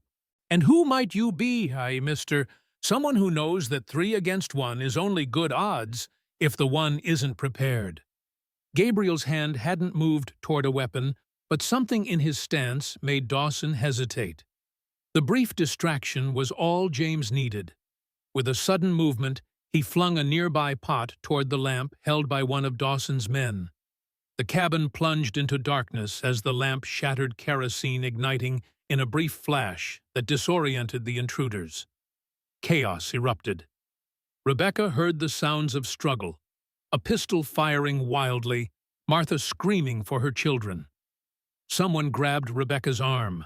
Gabriel, she realized with relief, as he pulled her toward what she hoped was the back door. They stumbled outside, Gabriel's grip firm on her arm. Behind them, more shots rang out, followed by a cry of pain that Rebecca prayed wasn't James or Martha. "The children," she gasped, trying to turn back. "James has them," Gabriel assured her, propelling her forward into the darkness. "He was right behind us." Sure enough, as they reached the dry creek bed, shadowy figures joined them, James carrying his youngest child Martha, with the other 2 all moving as quickly and quietly as possible away from the cabin.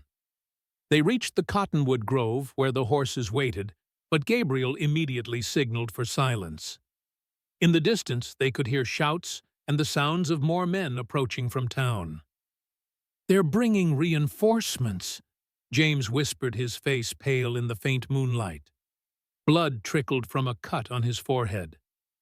"They'll search every inch of Silver Creek."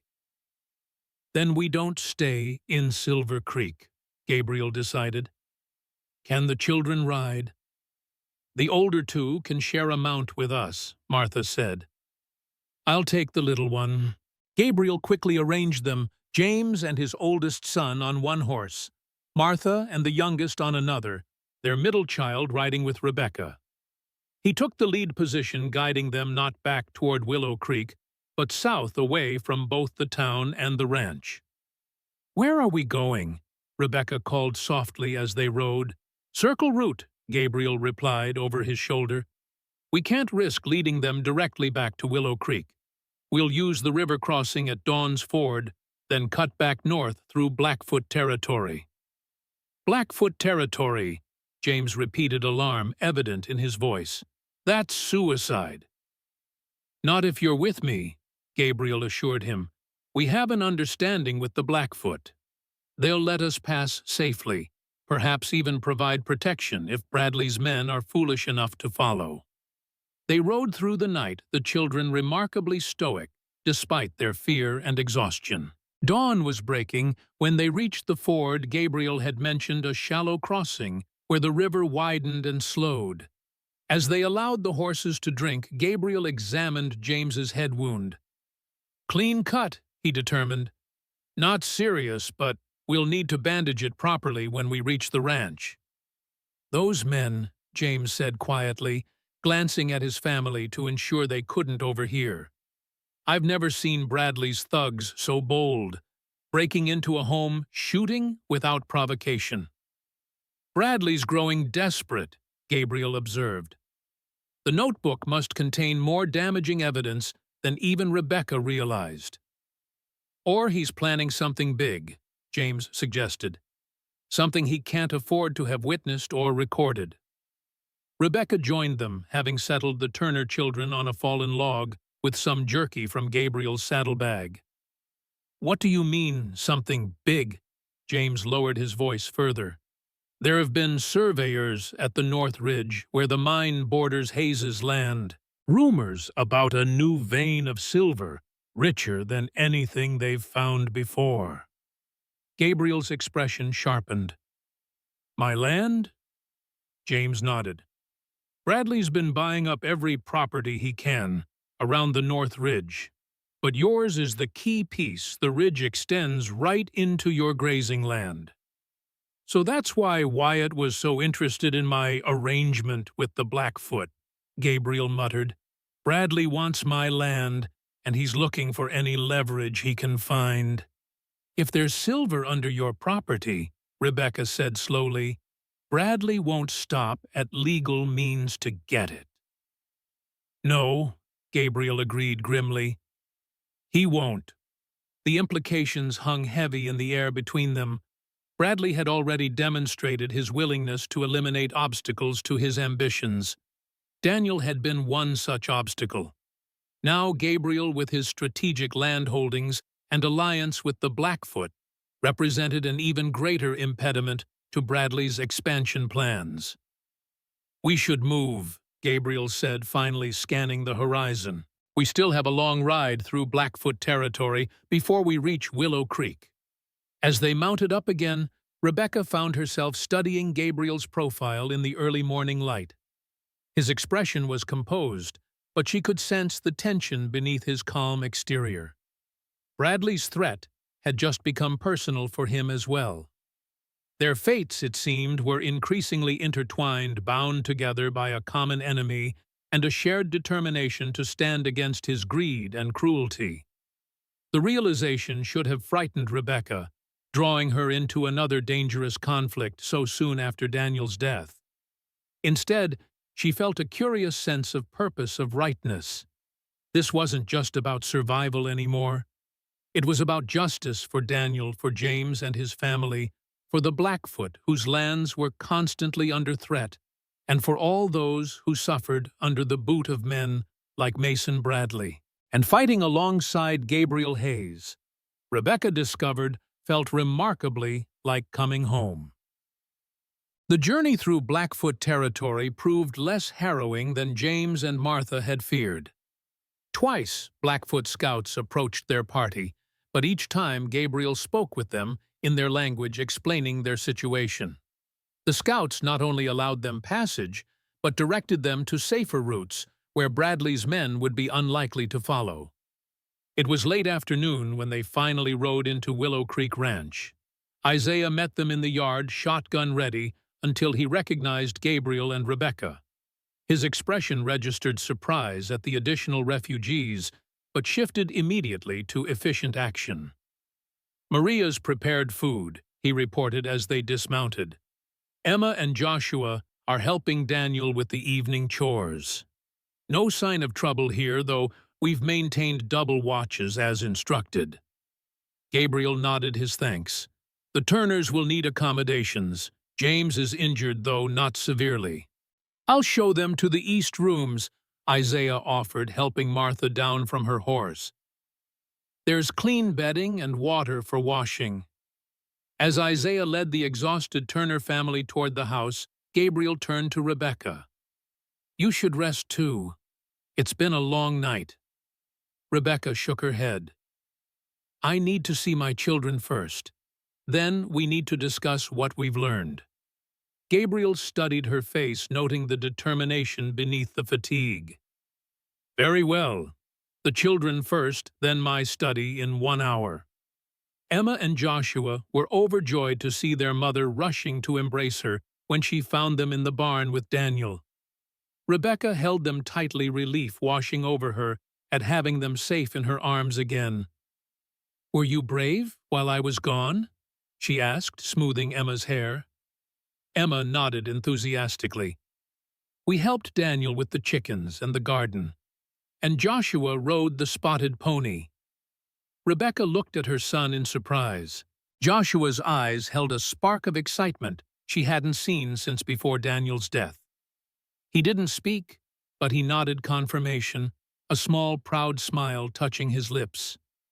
"Gabriel's been teaching him," Daniel explained. "He has a natural seat on horseback."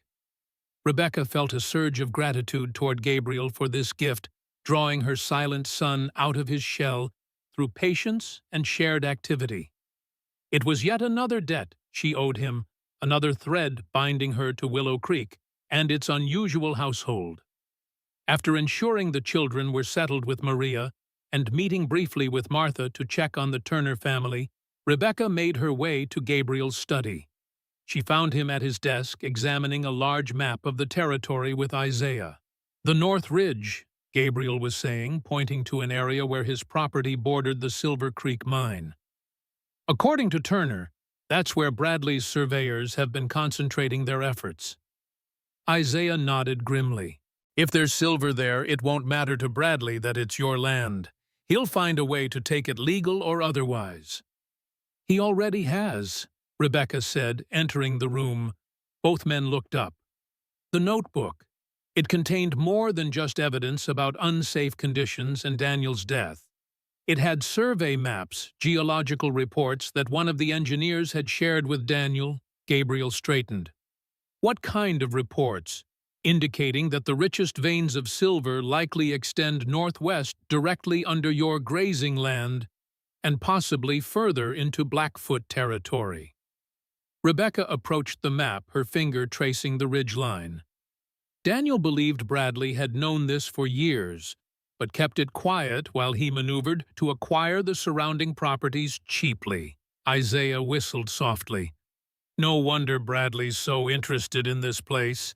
It's not just about a buffer zone with the Blackfoot anymore, it's about what's under the ground. And he's already proven he's willing to kill for less," Gabriel said quietly. Rebecca felt a chill at his words. "So what do we do? Bradley has the notebook now. The evidence is gone." Gabriel's expression was thoughtful. "Not necessarily. The physical notebook is gone, but the information still exists in James Turner's memory, in yours, and possibly in other documents that might be hidden elsewhere.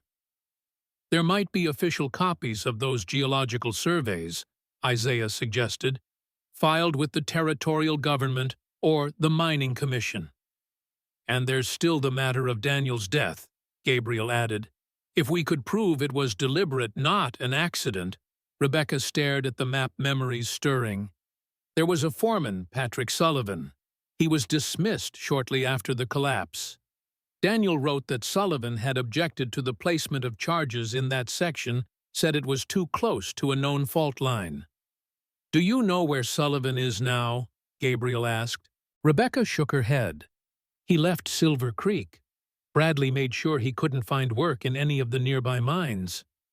But he might have gone to one of the bigger mining operations further west," Isaiah suggested. "Denver, perhaps, or even California." Gabriel nodded slowly, a plan forming. "We need to locate Sullivan. His testimony, combined with Turner's and the official geological records, might be enough to bring territorial authorities into this. Bradley has influence, but even he can't ignore a formal investigation if we have enough evidence. And in the meantime, Rebecca asked, Bradley knows I'm back in the territory now. He knows I'm connected to Willow Creek. He'll come after all of us. Then we prepare, Gabriel said simply. Increase security, alert our Blackfoot allies, and make it clear that Willow Creek won't be taken without a fight. Isaiah nodded grimly. I'll speak with the hands set up round-the-clock patrols. And I'll write to contacts who might help us locate Sullivan, Gabriel added. I still have connections from my time as a surgeon that could be useful. As the men continued discussing security arrangements, Rebecca found her gaze drawn to a framed document on Gabriel's wall that she had noticed before but never examined closely. Moving closer, she realized it was a land deed, the original grant for Willow Creek Ranch. But what caught her attention was the name on the document, Gabriel Blackwood Hayes. Blackwood, she murmured the name, triggering a memory. Gabriel looked up, noticing her attention on the deed. A flicker of something resignation perhaps crossed his face. You recognize the name? It wasn't a question. Rebecca turned to him, pieces falling into place. Judge Ezra Blackwood, the federal judge appointed to the Montana Territory 5 years ago. Her eyes widened. He's your father. Isaiah glanced between them, then quietly excused himself, closing the study door behind him. Gabriel didn't immediately respond. He rose from his desk and moved to stand before the deed, his expression unreadable. Yes, he finally said. Ezra Blackwood is my father, though we haven't spoken in nearly a decade. But you kept his name as your middle name, Rebecca observed, and on your legal documents. A practical consideration? The Blackwood name still carries weight in legal matters, even if I choose not to use it personally. Gabriel's mouth twisted slightly. Ironic, isn't it? I rejected my father's world of power and privilege only to find myself needing that very influence to protect what I've built here. Rebecca studied him with new understanding. That's why you left medicine. It wasn't just the war, it was a complete break from your former life. Gabriel nodded, his hand rising unconsciously to trace the scar on his cheek. After Antietam, I was assigned to a field hospital that treated both Union and Confederate wounded. Among them were Blackfoot scouts who had fought for the Union. My father was furious when he learned I had wasted medical resources on savages. The bitterness in his voice was palpable. When I returned home after the war, I found I could no longer tolerate his world, the casual cruelty, the assumption of superiority, the disregard for those deemed lesser. So you came west, Rebecca said softly. As far from Boston society as I could get, Gabriel confirmed. I bought this land, established the ranch, and began building something different, a place where dignity and humanity mattered more than background or birth. Rebecca moved closer to him, drawn by the passion in his voice. And your father, did he try to bring you back? At first, there were letters, emissaries, even a visit from my older brother. Gabriel shook his head. Eventually, they accepted that the wayward son was lost to them. When my father received the appointment to the territorial judgeship, I thought he might appear on my doorstep, but he never did. He holds court in Helena, barely 50 miles from here, yet we exist in separate worlds. But you kept his name, Rebecca repeated, sensing the significance of this choice. Gabriel was silent for a moment, his gaze distant.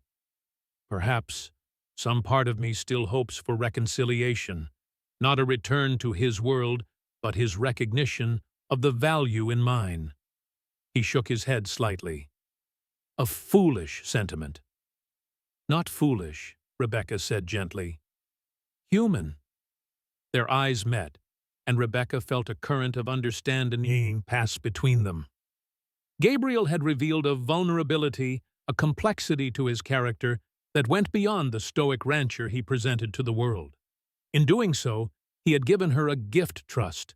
"Your father's position," she said after a moment, "could it help us against Bradley?" Gabriel's expression shifted back to practicality. "Possibly, though our estrangement complicates matters, and Bradley has his own political connections. But a federal judge would have to act on clear evidence of criminal activity regardless of personal feelings," Rebecca pressed. "If we found Sullivan secured his testimony along with Turner's—" "It could work," Gabriel acknowledged, "but we would need irrefutable evidence, and we would need to survive Bradley's immediate retaliation while we gather it." Rebecca nodded, determination filling her. "Then that's our path. We find Sullivan, collect the evidence, and bring Bradley to justice not just for Daniel, but for everyone he's harmed." Gabriel studied her, admiration clear in his eyes. "You're remarkable, Rebecca Mitchell. Many would have broken under the weight of what you've endured. Instead, you stand taller, fight harder." "I could say the same of you," she replied softly. "Most men of your background would never have chosen this life, this fight." Something shifted in Gabriel's expression, a warmth that transformed his features. For a breathless moment, Rebecca thought he might reach for her. Instead, he moved back to his desk, though his eyes held hers.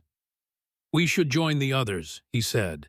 "There are arrangements to be made if we're to withstand whatever Bradley sends our way." Rebecca nodded, both relieved and oddly disappointed by the return to practicality. As they left the study together, she found herself acutely aware of Gabriel beside her.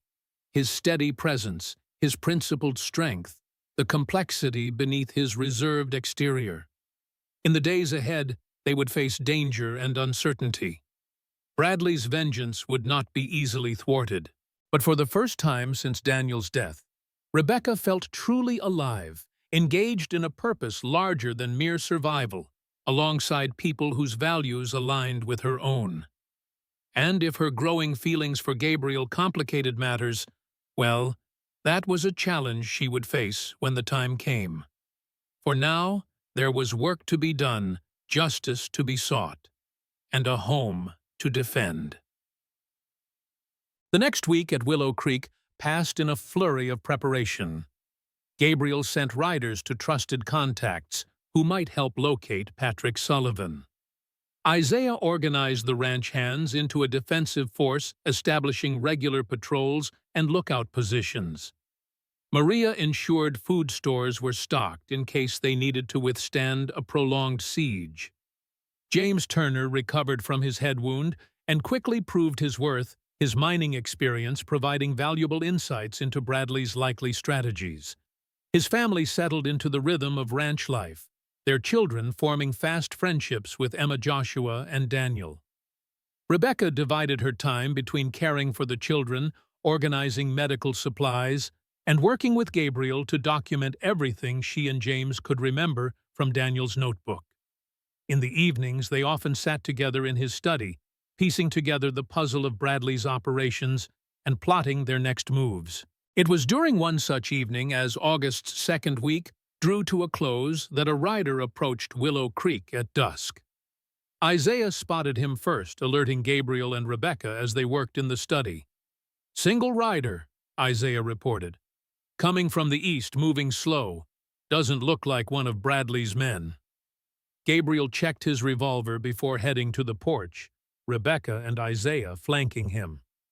As the rider drew closer, Rebecca made out the distinctive hat and coat of a marshal, a federal lawman, not Sheriff Wyatt or one of his deputies. "U.S. Marshal," Gabriel confirmed, tension evident in his stance. "Question is, whose side is he on?" The marshal reined in his horse at a respectful distance, raising his hands slightly to show he meant no threat. "Gabriel Hayes," he called. "I'm Marshal Thomas Prescott. I'd like a word if you don't mind." Gabriel nodded, though his posture remained wary. "Dismount and approach slowly, Marshal." These are cautious times." Prescott complied, tying his horse to the hitching post and walking toward the porch with deliberate steps. He was a man in his 40s, weathered but fit, with intelligent eyes that took in the armed reception without comment. "Mr. Hayes," he said, touching the brim of his hat. "Ma'am, I appreciate your caution given the circumstances." "What circumstances would those be, Marshal?" Gabriel asked evenly. Prescott's gaze shifted between them. "I think you know. Mason Bradley has filed formal complaints against this ranch harboring fugitives, interfering with legitimate business operations, even allegations of inciting the Blackfoot against settlers." Rebecca felt her heart sink. Bradley was using official channels now, not just his private thugs.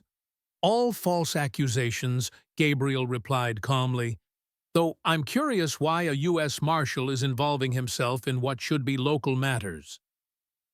"Normally, I wouldn't," Prescott agreed, "but I received instructions from Judge Blackwood himself to investigate personally rather than leaving it to local authorities."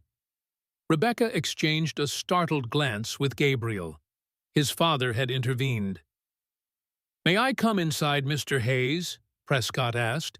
"What I have to say is better discussed in private." After a moment's consideration, Gabriel nodded, gesturing for the marshal to enter. They settled in the main room, Gabriel ensuring that Isaiah remained within earshot, while Maria kept the children occupied in the kitchen. "So my father sent you," Gabriel said once they were seated. "Interesting. We haven't spoken in years."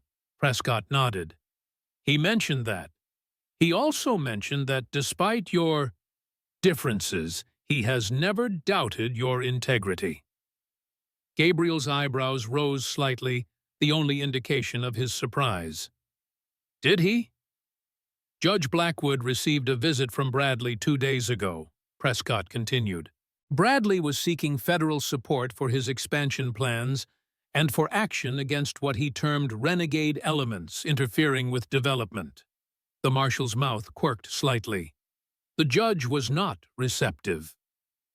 "My father turned Bradley down," Gabriel asked, genuine surprise in his voice. "More than that," Prescott said. "He instructed me to conduct a thorough investigation not just of the complaints against you, but of Bradley's mining operation itself. There have been rumors, irregularities in his business practices, questions about safety violations, allegations of violence against workers who protest conditions." Rebecca leaned forward. "Those aren't rumors, Marshal. They're facts.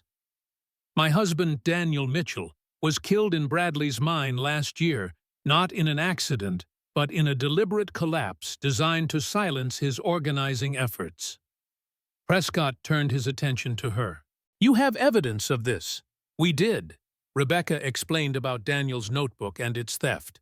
"But there are witnesses. James Turner, who works here now, was at the mine that day, and we believe the former foreman, Patrick Sullivan, could corroborate that charges were set improperly against his explicit warnings." The marshal listened intently, occasionally making notes in a small book. "Sullivan's testimony would be valuable if we can find him. Do you have any idea where he went after leaving Silver Creek?" "We've sent inquiries to mining operations in Colorado and Idaho," Gabriel said. "No responses yet." Prescott nodded thoughtfully. "I have resources that might help locate him more quickly." He turned back to Rebecca. "Mrs. Mitchell, would you be willing to provide a formal statement about your husband's death and Bradley's actions afterward?" "Of course," Rebecca said firmly. "I want justice for Daniel and for everyone else Bradley has harmed." "And I'd like to speak with Turner as well," Prescott added. "Build as complete a picture as possible before proceeding." Gabriel studied the martial caution still evident in his posture. "Why are you really here, Prescott? A U.S. Marshal doesn't normally involve himself in a mining dispute or a rancher's quarrel with the local power broker." Prescott met his gaze directly. Because Judge Blackwood believes there's more at stake here than a simple land dispute. Bradley's influence has grown unchecked for years. There are concerns about corruption in local government, violence against those who oppose him, and illegal tactics to acquire land, particularly native land. The Blackfoot territory, Gabriel said with sudden understanding. Bradley wants the silver that might extend under their hunting grounds. Exactly. Prescott leaned forward. The federal government has treaties with the Blackfoot. If Bradley is plotting to seize their land or provoke conflicts that would justify military intervention, it would violate federal law, Gabriel finished. Hence your involvement. That and your father's personal interest in seeing justice done. Prescott's expression softened slightly. He spoke of you with respect, Mr. Hayes. Whatever your past differences, he seems proud of what you've built here. Gabriel's face revealed nothing, but Rebecca sensed the impact of these words. After a moment, he nodded. What do you need from us, Marshal? Statements from everyone who has witnessed Bradley's illegal activities. Any documentation you've managed to recreate from memory, and your continued cooperation as we build a case. Prescott hesitated. I should warn you, this won't happen overnight. Building a federal case against someone with Bradley's connections will take time, and he's likely to escalate his efforts against you once he realizes an investigation is underway. We're prepared for that, Gabriel assured him. Willow Creek can defend itself. I hope it doesn't come to that, Prescott said grimly.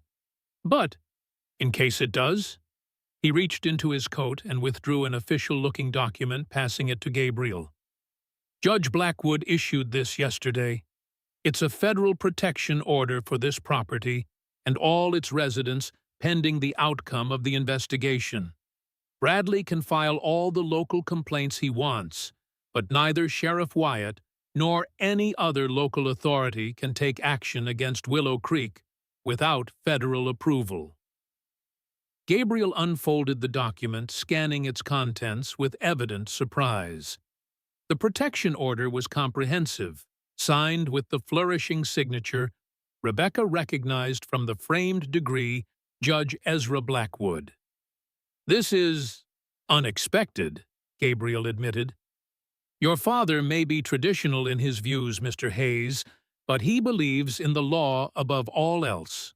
When presented with evidence of Bradley's corruption, he acted as a judge should, impartially and decisively. Prescott stood. I'll return tomorrow to take formal statements. In the meantime, keep that document handy. If Wyatt or any of Bradley's men approach, show it to them immediately.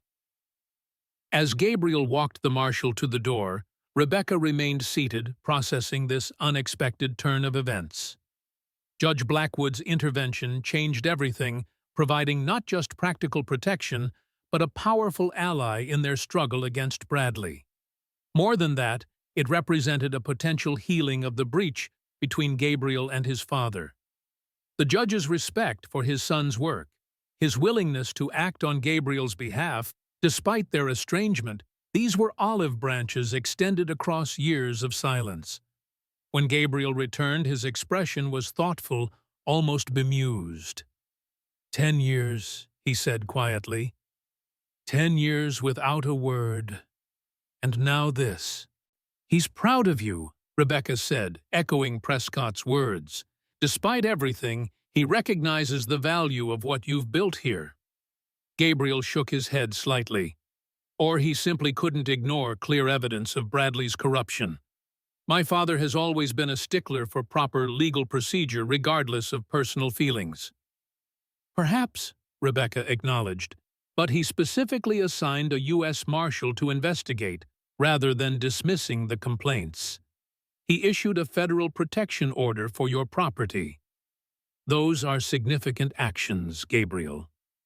Yes, he agreed, his voice softer. They are. Rebecca moved closer to him, drawn by the vulnerability beneath his composed exterior. Does it matter to you, his approval after all this time? Gabriel was silent for a long moment, his gaze distant. I thought it didn't, he finally said. I believed I had moved beyond needing his recognition or understanding. But now, he looked down at the protection order in his hands. Now I find that perhaps I never stopped hoping for some sign that he saw value in the path I chose. The admission, so honest and unguarded, touched Rebecca deeply. She reached out her hand, covering his where it rested on the document. He sees it now. That matters. Gabriel's fingers curled around hers, warm and strong. His eyes, when they met hers, held a depth of emotion that took her breath away. Yes, he said softly. It does. They stood like that for a moment, connected by touch and understanding, until the sound of approaching footsteps broke the spell. Gabriel released her hand as Isaiah appeared in the doorway to report that supper was ready. As they joined the others for the evening meal, Rebecca found herself watching Gabriel, the subtle changes in his demeanor, the occasional distant look that suggested he was still processing his father's unexpected intervention. This glimpse into his personal history, the unresolved relationship with his father, added new dimensions to her understanding of the man who had become so important to her. And as the household discussed Marshall Prescott's visit and its implications, Rebecca realized that Willow Creek had become more than a temporary sanctuary. It had become home, a place of purpose, community, and belonging. Whatever Bradley might attempt in the days ahead, she was committed to defending it, not just for her children's sake or for Daniel's memory, but for herself. For the future, she was beginning to envision, alongside the remarkable man who had created this haven for the displaced and the determined. A future that for the first time since Daniel's death, she allowed herself to truly hope for. The late August heat lay heavy over Willow Creek Ranch as Marshall Prescott returned the following day to take statements from Rebecca James Turner and the others. The process was thorough, Prescott meticulously documenting every detail about Bradley's operations, Daniel's death, and the subsequent threats and intimidation. This is solid testimony, the marshal said as he finished interviewing James. Combined with the statements from the others, we have a compelling case, especially if we can locate Sullivan to corroborate the technical details about the mine collapse. Any progress on that front? Gabriel asked. They were gathered in his study, the windows open to catch what little breeze stirred the stifling air. Prescott nodded. One of my deputies traced Sullivan to a silver operation near Butte. I've sent word requesting he come in for questioning. If he's as principled as you suggest, he may be willing to testify about the safety violations. And in the meantime, Rebecca asked, Bradley won't simply wait while you build your case. No, he won't, Prescott agreed grimly. The protection orders will prevent official action against you, but Bradley has never limited himself to official channels. Keep your guards posted and stay vigilant. After the marshal departed, an uneasy calm settled over Willow Creek. Days passed with no sign of Bradley's men or Sheriff Wyatt. The ranch continued its normal operations. Cattle were tended, crops harvested, children taught their lessons. Yet beneath the routine activities ran a current of tension, an awareness that the peace was temporary. Rebecca found herself watching the horizon each evening, half expecting to see riders approaching. Gabriel doubled the night watches, and Isaiah conducted regular patrols of the property boundaries. Even the children sensed the heightened alertness, staying closer to the main buildings than usual during their play. It was during this period of watchful waiting that Rebecca noticed a subtle change in Joshua. Her son, silent since Daniel's death, had begun to follow Gabriel whenever the rancher worked with the horses. At first, Gabriel had simply allowed the boy's presence, acknowledging him with a nod, but making no demands on his attention. Gradually, he began to involve Joshua in small tasks, holding a brush, fetching a saddle blanket, steadying a bucket of oats. One evening, as Rebecca watched from the porch, Gabriel lifted Joshua onto the spotted pony the boy had favored. Instead of just sitting on the animal's back, as he had done before Joshua took the reins in his small hands, his posture straightening with newfound confidence. Gabriel walked beside them, one hand resting lightly on the pony's neck, as they made a slow circuit of the corral. When they returned to the gate where Rebecca waited, Joshua's face held something she hadn't seen in nearly a year, pride and the ghost of a smile. Gabriel lifted him down, his large hands gentle on the boy's narrow shoulders. "Good work today," he said, his voice carrying the same respect he might use with one of his ranch hands. "Tomorrow, we'll try a trot." Joshua nodded solemnly, then, to Rebecca's astonishment, spoke his first words in nearly a year. "Thank you, sir." The words were soft, barely audible, but unmistakable. Gabriel's expression revealed his own surprise, quickly masked with casual acceptance. "You're welcome, Joshua. You have a natural way with horses." The boy ducked his head shyly and hurried to Rebecca's side. She placed a trembling hand on his hair, emotion, making it difficult to speak. Over Joshua's head, her eyes met Gabriel's, conveying a gratitude too profound for words. Gabriel acknowledged her with a slight nod, his own eyes warm with understanding. In that moment, something shifted between them, a deepening of connection, a recognition of shared achievement in helping this wounded child find his voice again. Later that night, after the children were asleep, Rebecca found Gabriel on the front porch. He stood at the railing, gazing out at the star-filled Montana sky, a glass of whiskey in his hand. He turned at her approach, offering a small smile that softened the stern lines of his face. "I thought you might be asleep," he said. "I couldn't," Rebecca admitted, joining him at the railing. "Too much on my mind." Gabriel studied her in the moonlight. "Joshua's progress?" "Yes." Rebecca felt tears threatening and blinked them back. "I've prayed for months to hear his voice again. I'd almost given up hope." "Children are remarkably resilient," Gabriel observed. "They heal in their own time, in their own ways." "You helped him find that way," Rebecca said softly. "With the horses, with your patience. You gave him something I couldn't." Gabriel shook his head.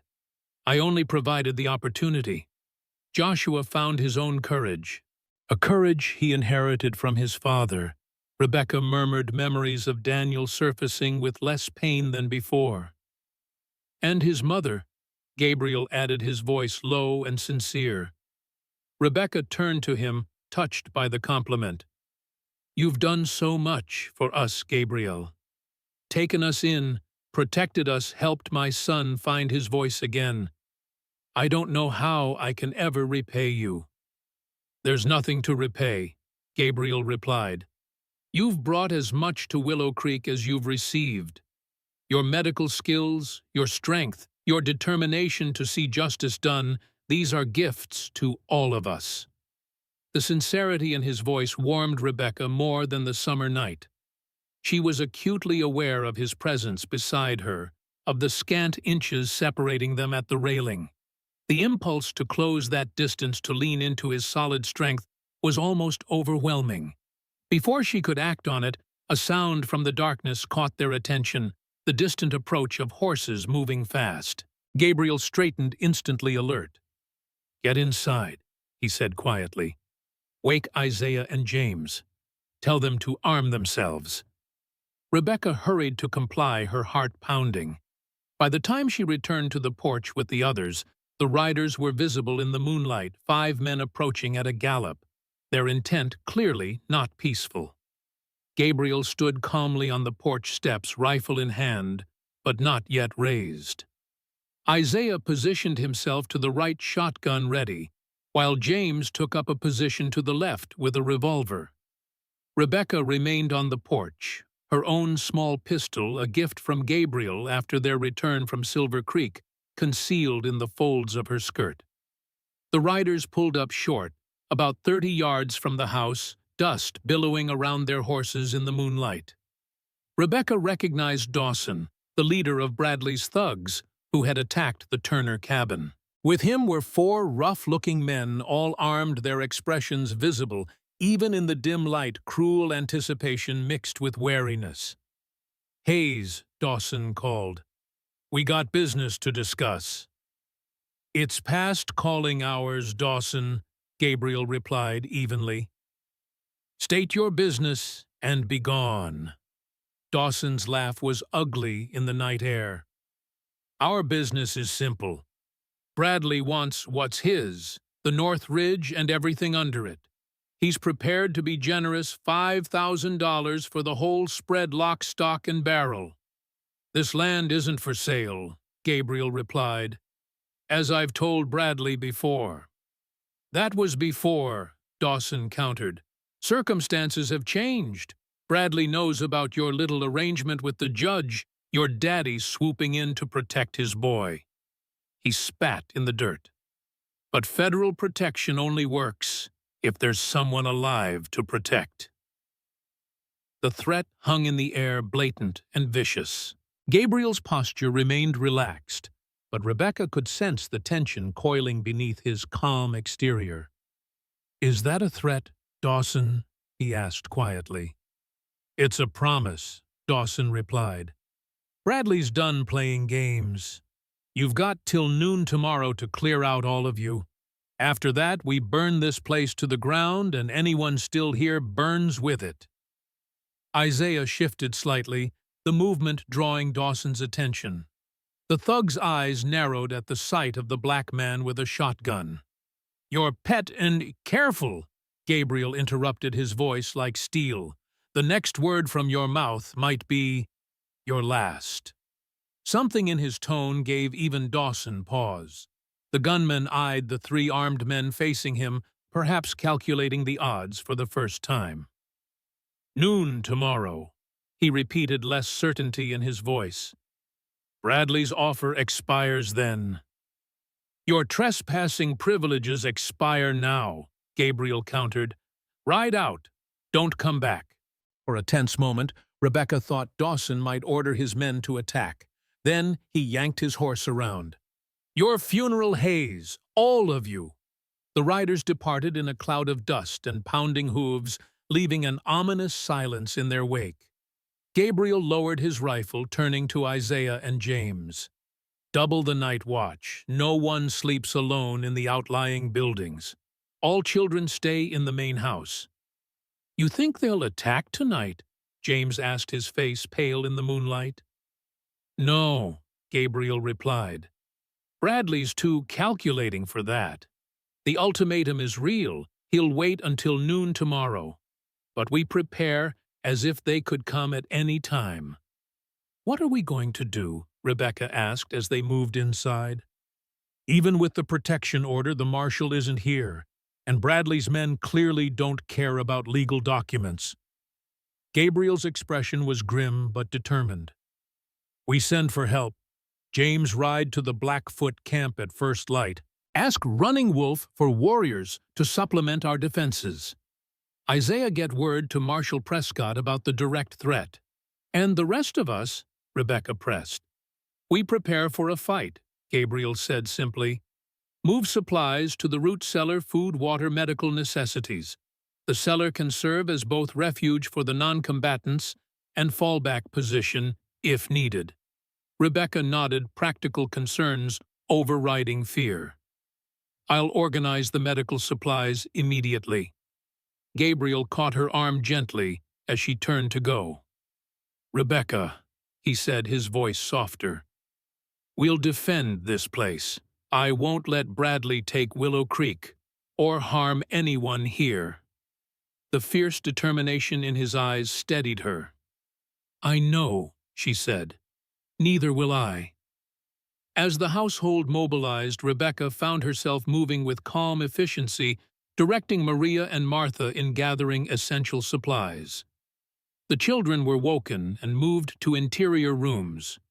their frightened questions answered with reassuring half-truths. Emma, perceptive as always, clearly didn't believe the adult explanations, but helped calm the younger children with stories and games. Joshua remained close to his mother, silent again, but watchful. When Rebecca knelt to his level, intending to offer comfort, he surprised her by speaking again. "Is the bad man from the mine coming?" he asked, his voice barely audible. Rebecca hesitated, torn between protection and honesty. "Some men who work for him might come," she admitted finally. "But Gabriel and Isaiah and the others will protect us." Joshua nodded solemnly. "Like Papa tried to protect the miners." The question pierced Rebecca's heart. "Yes," she whispered. "Exactly like that." "Then we have to help," Joshua said with simple certainty. "Papa would help." Rebecca gathered her son into her arms, holding him tightly as tears threatened. "Yes, he would," she agreed. "And we will." Throughout the night, the ranch prepared for the confrontation to come. Positions were fortified weapons, distributed plans made for various scenarios. Rebecca worked alongside the others, her nursing experience proving valuable in organizing emergency medical stations in both the main house and the root cellar. Dawn broke with no sign of Bradley's men, just as Gabriel had predicted. James rode out toward the Blackfoot camp as planned, while Isaiah dispatched a trusted ranch hand to find Marshal Prescott. The hours ticked by with agonizing slowness each passing minute, increasing the tension that gripped Willow Creek. By mid-morning, unexpected help arrived. 3 Blackfoot warriors rode into the yard sent ahead by Running Wolf, while he gathered more men. They brought news that a large group of armed riders had been seen moving toward Silver Creek from the direction of Helena, possibly reinforcements for Bradley, or perhaps the marshal returning with deputies. Gabriel positioned the Blackfoot scouts strategically around the property, their exceptional woodcraft making them ideal lookouts. The morning crept toward noon, the summer heat intensifying, along with the sense of impending confrontation. At 11, Rebecca gathered the children in the main room for a final briefing before they would be moved to the root cellar. She was explaining the plan when Gabriel entered, his expression grave. "Riders coming," he announced, "more than before. At least 15 men with Bradley himself leading them." Rebecca felt her heart contract. "So many." Gabriel nodded grimly. "He's not taking chances this time." He knelt to address the children directly. "All of you need to go with Maria now. Stay in the root cellar until one of us comes for you. No matter what you hear, stay hidden."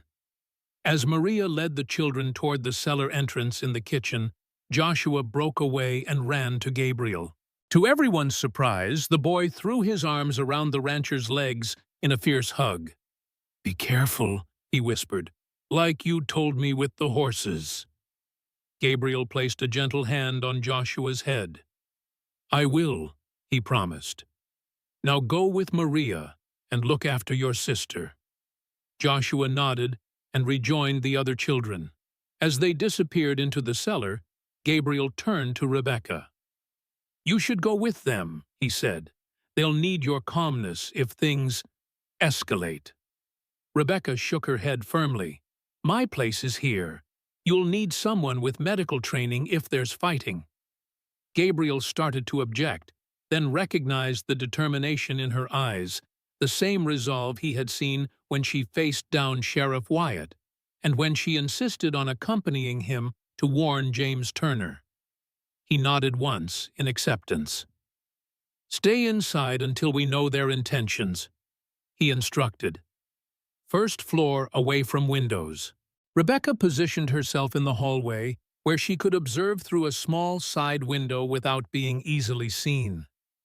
Outside, Gabriel, Isaiah, James, and the ranch hands had taken up defensive positions around the yard and porch. The 3 Blackfoot warriors remained hidden, providing unseen protection from elevated positions. Bradley's men arrived with a thunderous approach, 15 riders creating a cloud of dust visible long before they reached the ranch. They drew up in a loose semicircle before the house, Bradley himself at the center.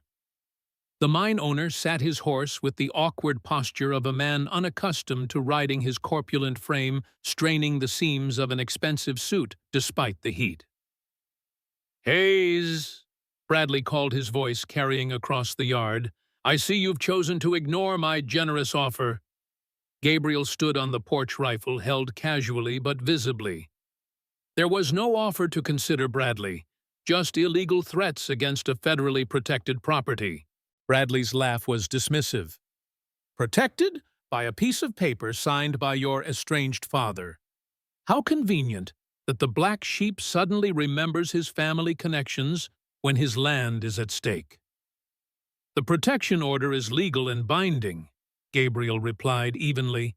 "Marshal Prescott has opened an official investigation into your operations. Any action against this ranch or its residents will only add to the charges against you." Bradley's face flushed with anger. Charges based on what? The ramblings of a dead troublemaker and the lies of his widow. His gaze shifted, scanning the house as if searching for Rebecca. "Speaking of which, where is Mrs. Mitchell, still hiding behind your skirts?" "Hayes, I'm right here, Mr. Bradley." Rebecca stepped onto the porch beside Gabriel, ignoring his warning glance. She would not hide while others defended her children and her home. Bradley's eyes narrowed at the sight of her, his expression souring further. "Mrs. Mitchell," he acknowledged coldly. "Still causing trouble, I see. Your husband wasn't enough of a lesson." "My husband was a brave man who stood against your greed and corruption," Rebecca replied, her voice steady despite the fury Bradley's words ignited. "His death wasn't a lesson, it was a murder. Your murder." Murmurs ran through Bradley's men at the direct accusation.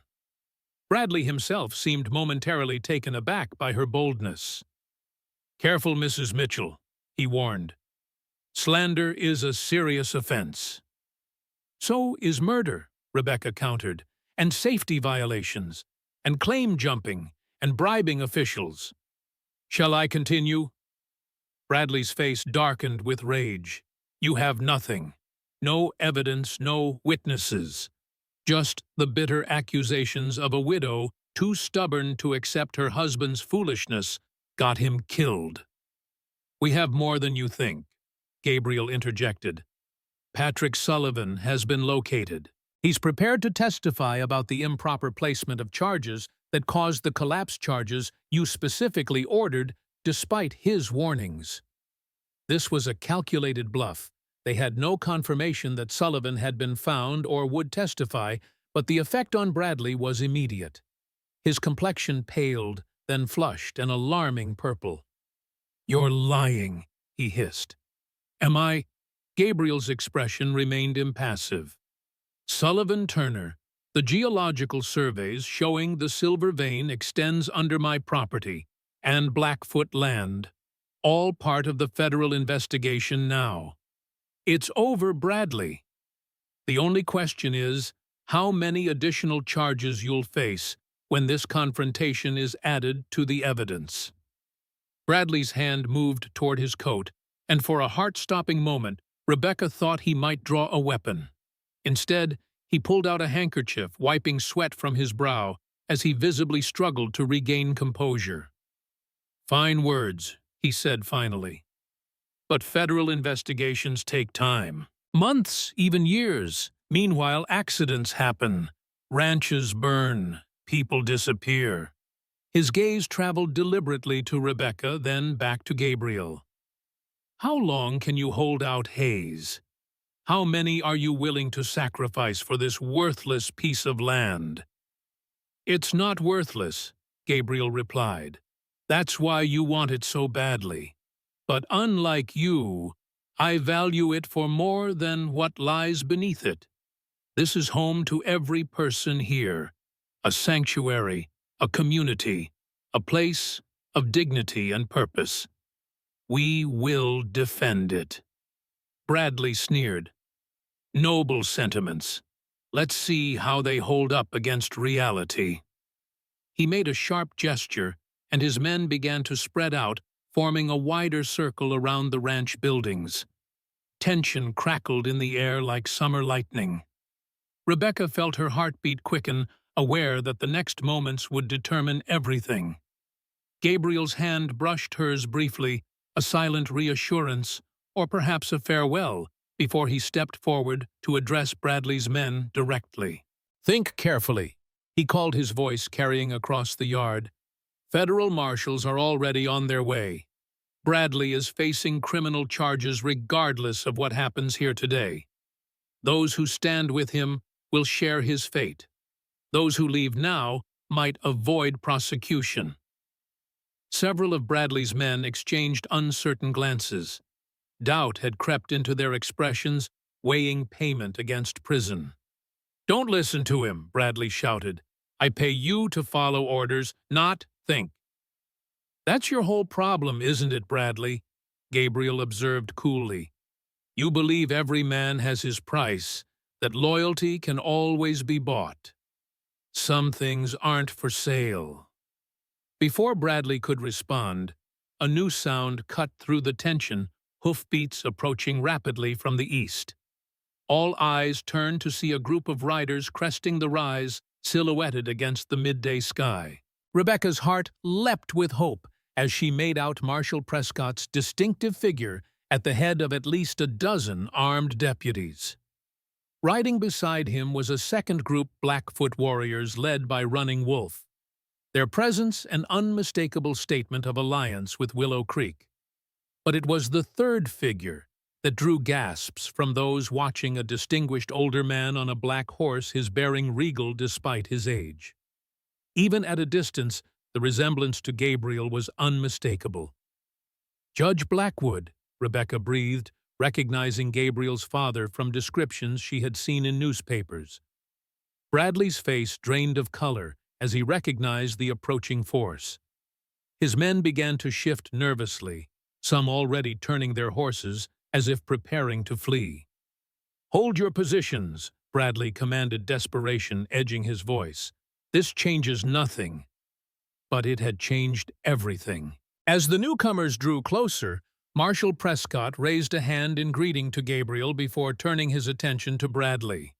Mason Bradley, he called formally, I have a federal warrant for your arrest on charges of safety violations resulting in death, corruption of public officials, fraudulent land acquisition, and conspiracy to violate treaties with the Blackfoot Nation. Bradley's expression contorted with rage and disbelief. This is absurd. You have no proof, no jurisdiction. We have sufficient evidence to bring charges. Prescott countered, producing an official document, including sworn testimony from Patrick Sullivan, who is currently under federal protection in Helena. At the mention of Sullivan, Bradley seemed to deflate the fight, visibly leaving him. His gaze darted frantically, calculating odds that had suddenly turned insurmountable. With a savage curse, he yanked his horse around. This isn't over, Hayes, and he shouted, digging his heels into his mount's flanks. The animal leapt forward, carrying Bradley away from the confrontation he had initiated. Several of his men moved to follow, but Prescott's deputies quickly cut off their escape. The rest of you, drop your weapons, the marshal ordered. Anyone who surrenders peacefully will receive fair treatment under the law.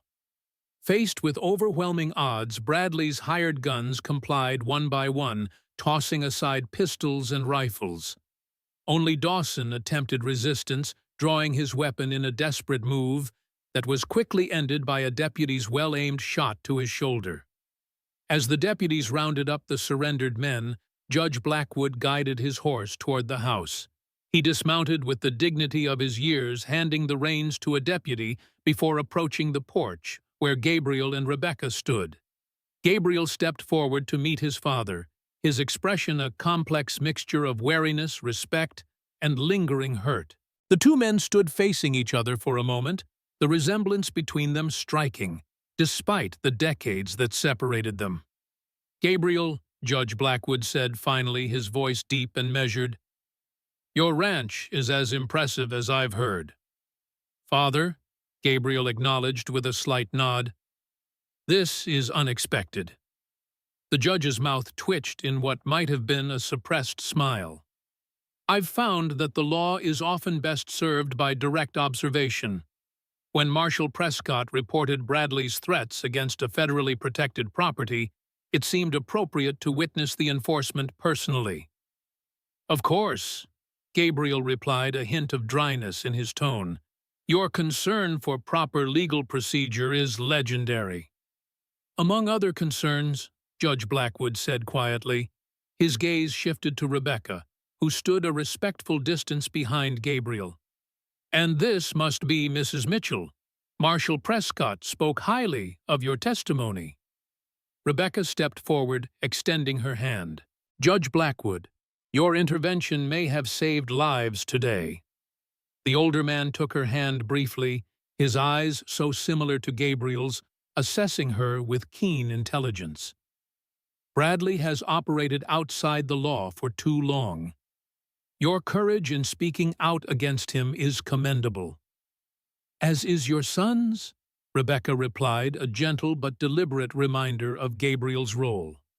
Something softened in the judge's expression as he returned his attention to Gabriel. "Yes," he agreed. "Though courage runs in the family, I suppose." The simple acknowledgement seemed to bridge something between them, not healing the decade of estrangement, but perhaps laying the first plank across the chasm. Marshal Prescott approached, interrupting the moment. "Bradley escaped," he reported grimly. "We have riders in pursuit, but he had a head start." "He won't get far," Judge Blackwood assured him. "I've already wired ahead to all possible escape routes. Every sheriff and deputy in the territory has his description." Gabriel frowned. "Bradley is desperate now. A desperate man is unpredictable." "Agreed," Prescott said. "I'll leave deputies here until he's apprehended, just as a precaution."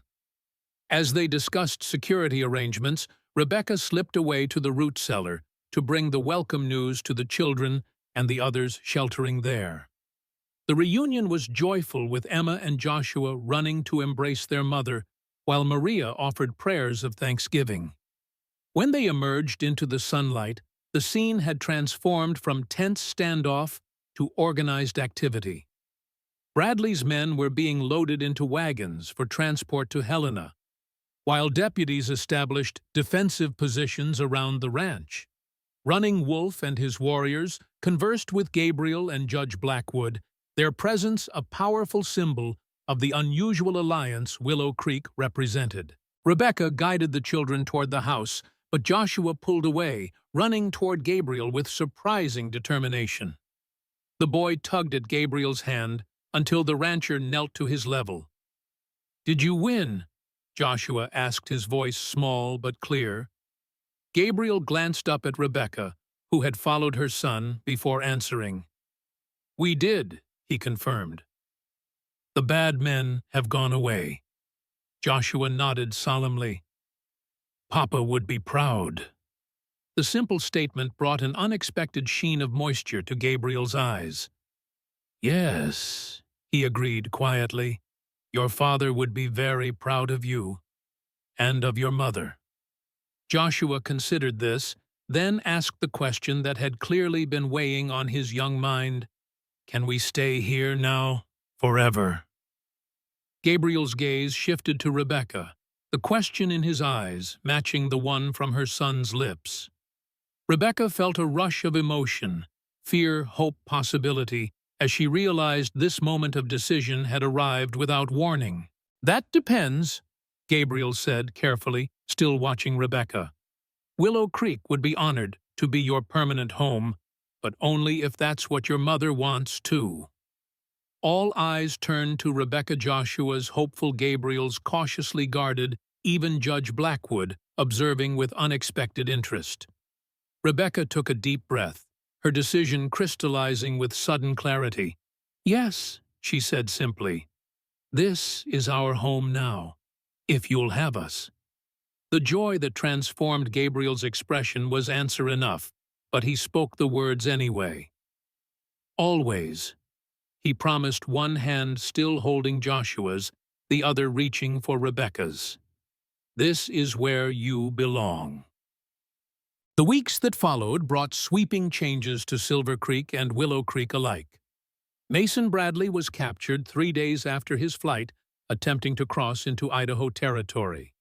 The evidence against him proved overwhelming once witnesses were free to speak without fear of retribution.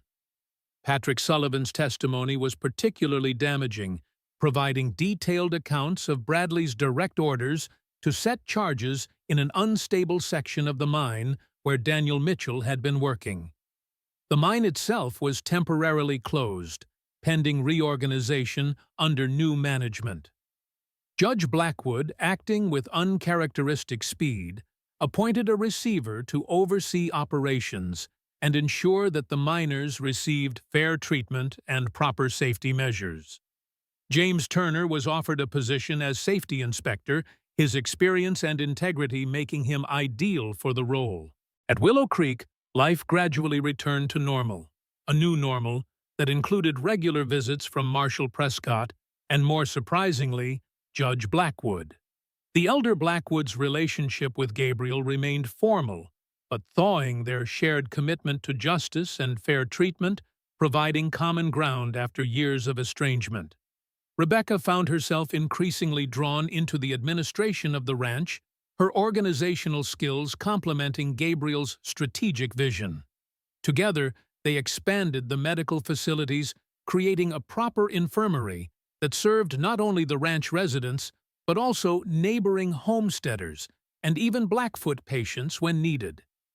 The children thrived in the stability and purpose Willow Creek provided. Emma became Maria's devoted apprentice in the kitchen garden, learning Spanish alongside herbal remedies and cooking techniques. Joshua continued his progress with horses, his voice growing stronger each day as he shed the protective silence grief had imposed. It was on a crisp September evening, with the first hints of autumn coloring the cottonwoods, that Gabriel asked Rebecca to walk with him to the ridge overlooking the ranch. The sunset painted the mountains in gold and purple. The beauty of Montana Territory spread before them in breathtaking panorama. "I come here sometimes," Gabriel said as they stood side by side, "to remind myself why all the struggles have been worthwhile." Rebecca nodded, understanding perfectly. "It's magnificent." "When I first came west," Gabriel continued, "I was running away from my father's expectations, from the horrors of war, from a life that felt hollow despite its privileges." His gaze swept across the valley below, where the lights of the ranch buildings were beginning to glow in the gathering dusk. "I never expected to build something that would matter so deeply, not just the ranch itself, but what it represents." "A sanctuary," Rebecca said softly, "a place where people can rebuild their lives with dignity." "Yes." Gabriel turned to face her, his expression more open than she had ever seen it. "But in recent months, it's become something more. Because of you, Rebecca. You and your children have brought Willow Creek fully to life in a way I never anticipated." Rebecca felt her heart quicken at the intensity in his gaze. "We've only added to what was already here," she demurred. "You created this haven long before we arrived." "I created the structure," Gabriel acknowledged, taking her hands in his. "But you brought the heart, your courage, your compassion, your unwavering principles. These are the qualities that have transformed Willow Creek from a refuge into a true home." The emotion in his voice left Rebecca momentarily speechless. She had known for some time that her feelings for Gabriel had deepened beyond gratitude or even friendship, but she had hesitated to name them, still feeling the shadow of Daniel's memory. I've been thinking about something Joshua asked, Gabriel continued when she didn't speak. About staying here forever. I want that, Rebecca. I want you and the children to be permanent parts of Willow Creek, not as residents or even partners, but as family. He released one of her hands to reach into his pocket, withdrawing a simple band of silver. This was my mother's, he explained. One of the few things I brought west with me. I've kept it all these years, never expecting to find someone worthy of its legacy. Rebecca's breath caught as understanding dawned. Gabriel? I love you, Rebecca, he said simply. I love your strength, your determination, your fierce protection of those you care for. I love the way you've embraced Willow Creek and all it stands for. I love your children as if they were my own. He held out the ring. If you'll have me, I want to build a future together, not replacing what you had with Daniel, but creating something new alongside his memory. Tears filled Rebecca's eyes, not of grief, but of overwhelming emotion. Daniel will always be part of me, she said softly. Part of who I am, part of our children. As he should be, Gabriel agreed. I would never ask you to diminish his importance or forget what you shared. Rebecca looked down at the silver ring gleaming in the fading light, then back to Gabriel's face, earnest, vulnerable, hopeful. In that moment, she felt Daniel's presence not as a barrier, but as a blessing, a silent acknowledgement that life continued, that love could be found again without betraying what had come before. Yes, she whispered, her voice strengthening as certainty filled her.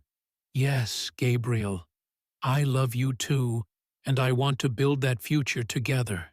The joy that transformed his features was like sunrise breaking over the mountains. He slipped the ring onto her finger, then drew her into an embrace that felt like coming home after a long journey. When their lips met, the kiss was gentle at first, then deepening with a passion that spoke of both restrained longing and newfound promise. When they finally drew apart, breathless and smiling, the first stars had appeared in the darkening sky above. Gabriel kept his arms around her, unwilling to release her just yet. We should go back, Rebecca said eventually. The children will be wondering where we are. Should we tell them tonight? Gabriel asked, a hint of uncertainty in his voice. Rebecca smiled, thinking of Emma's perceptive observations and Joshua's growing attachment to Gabriel. I think they've been expecting this longer than we have, she said. But, yes, tonight.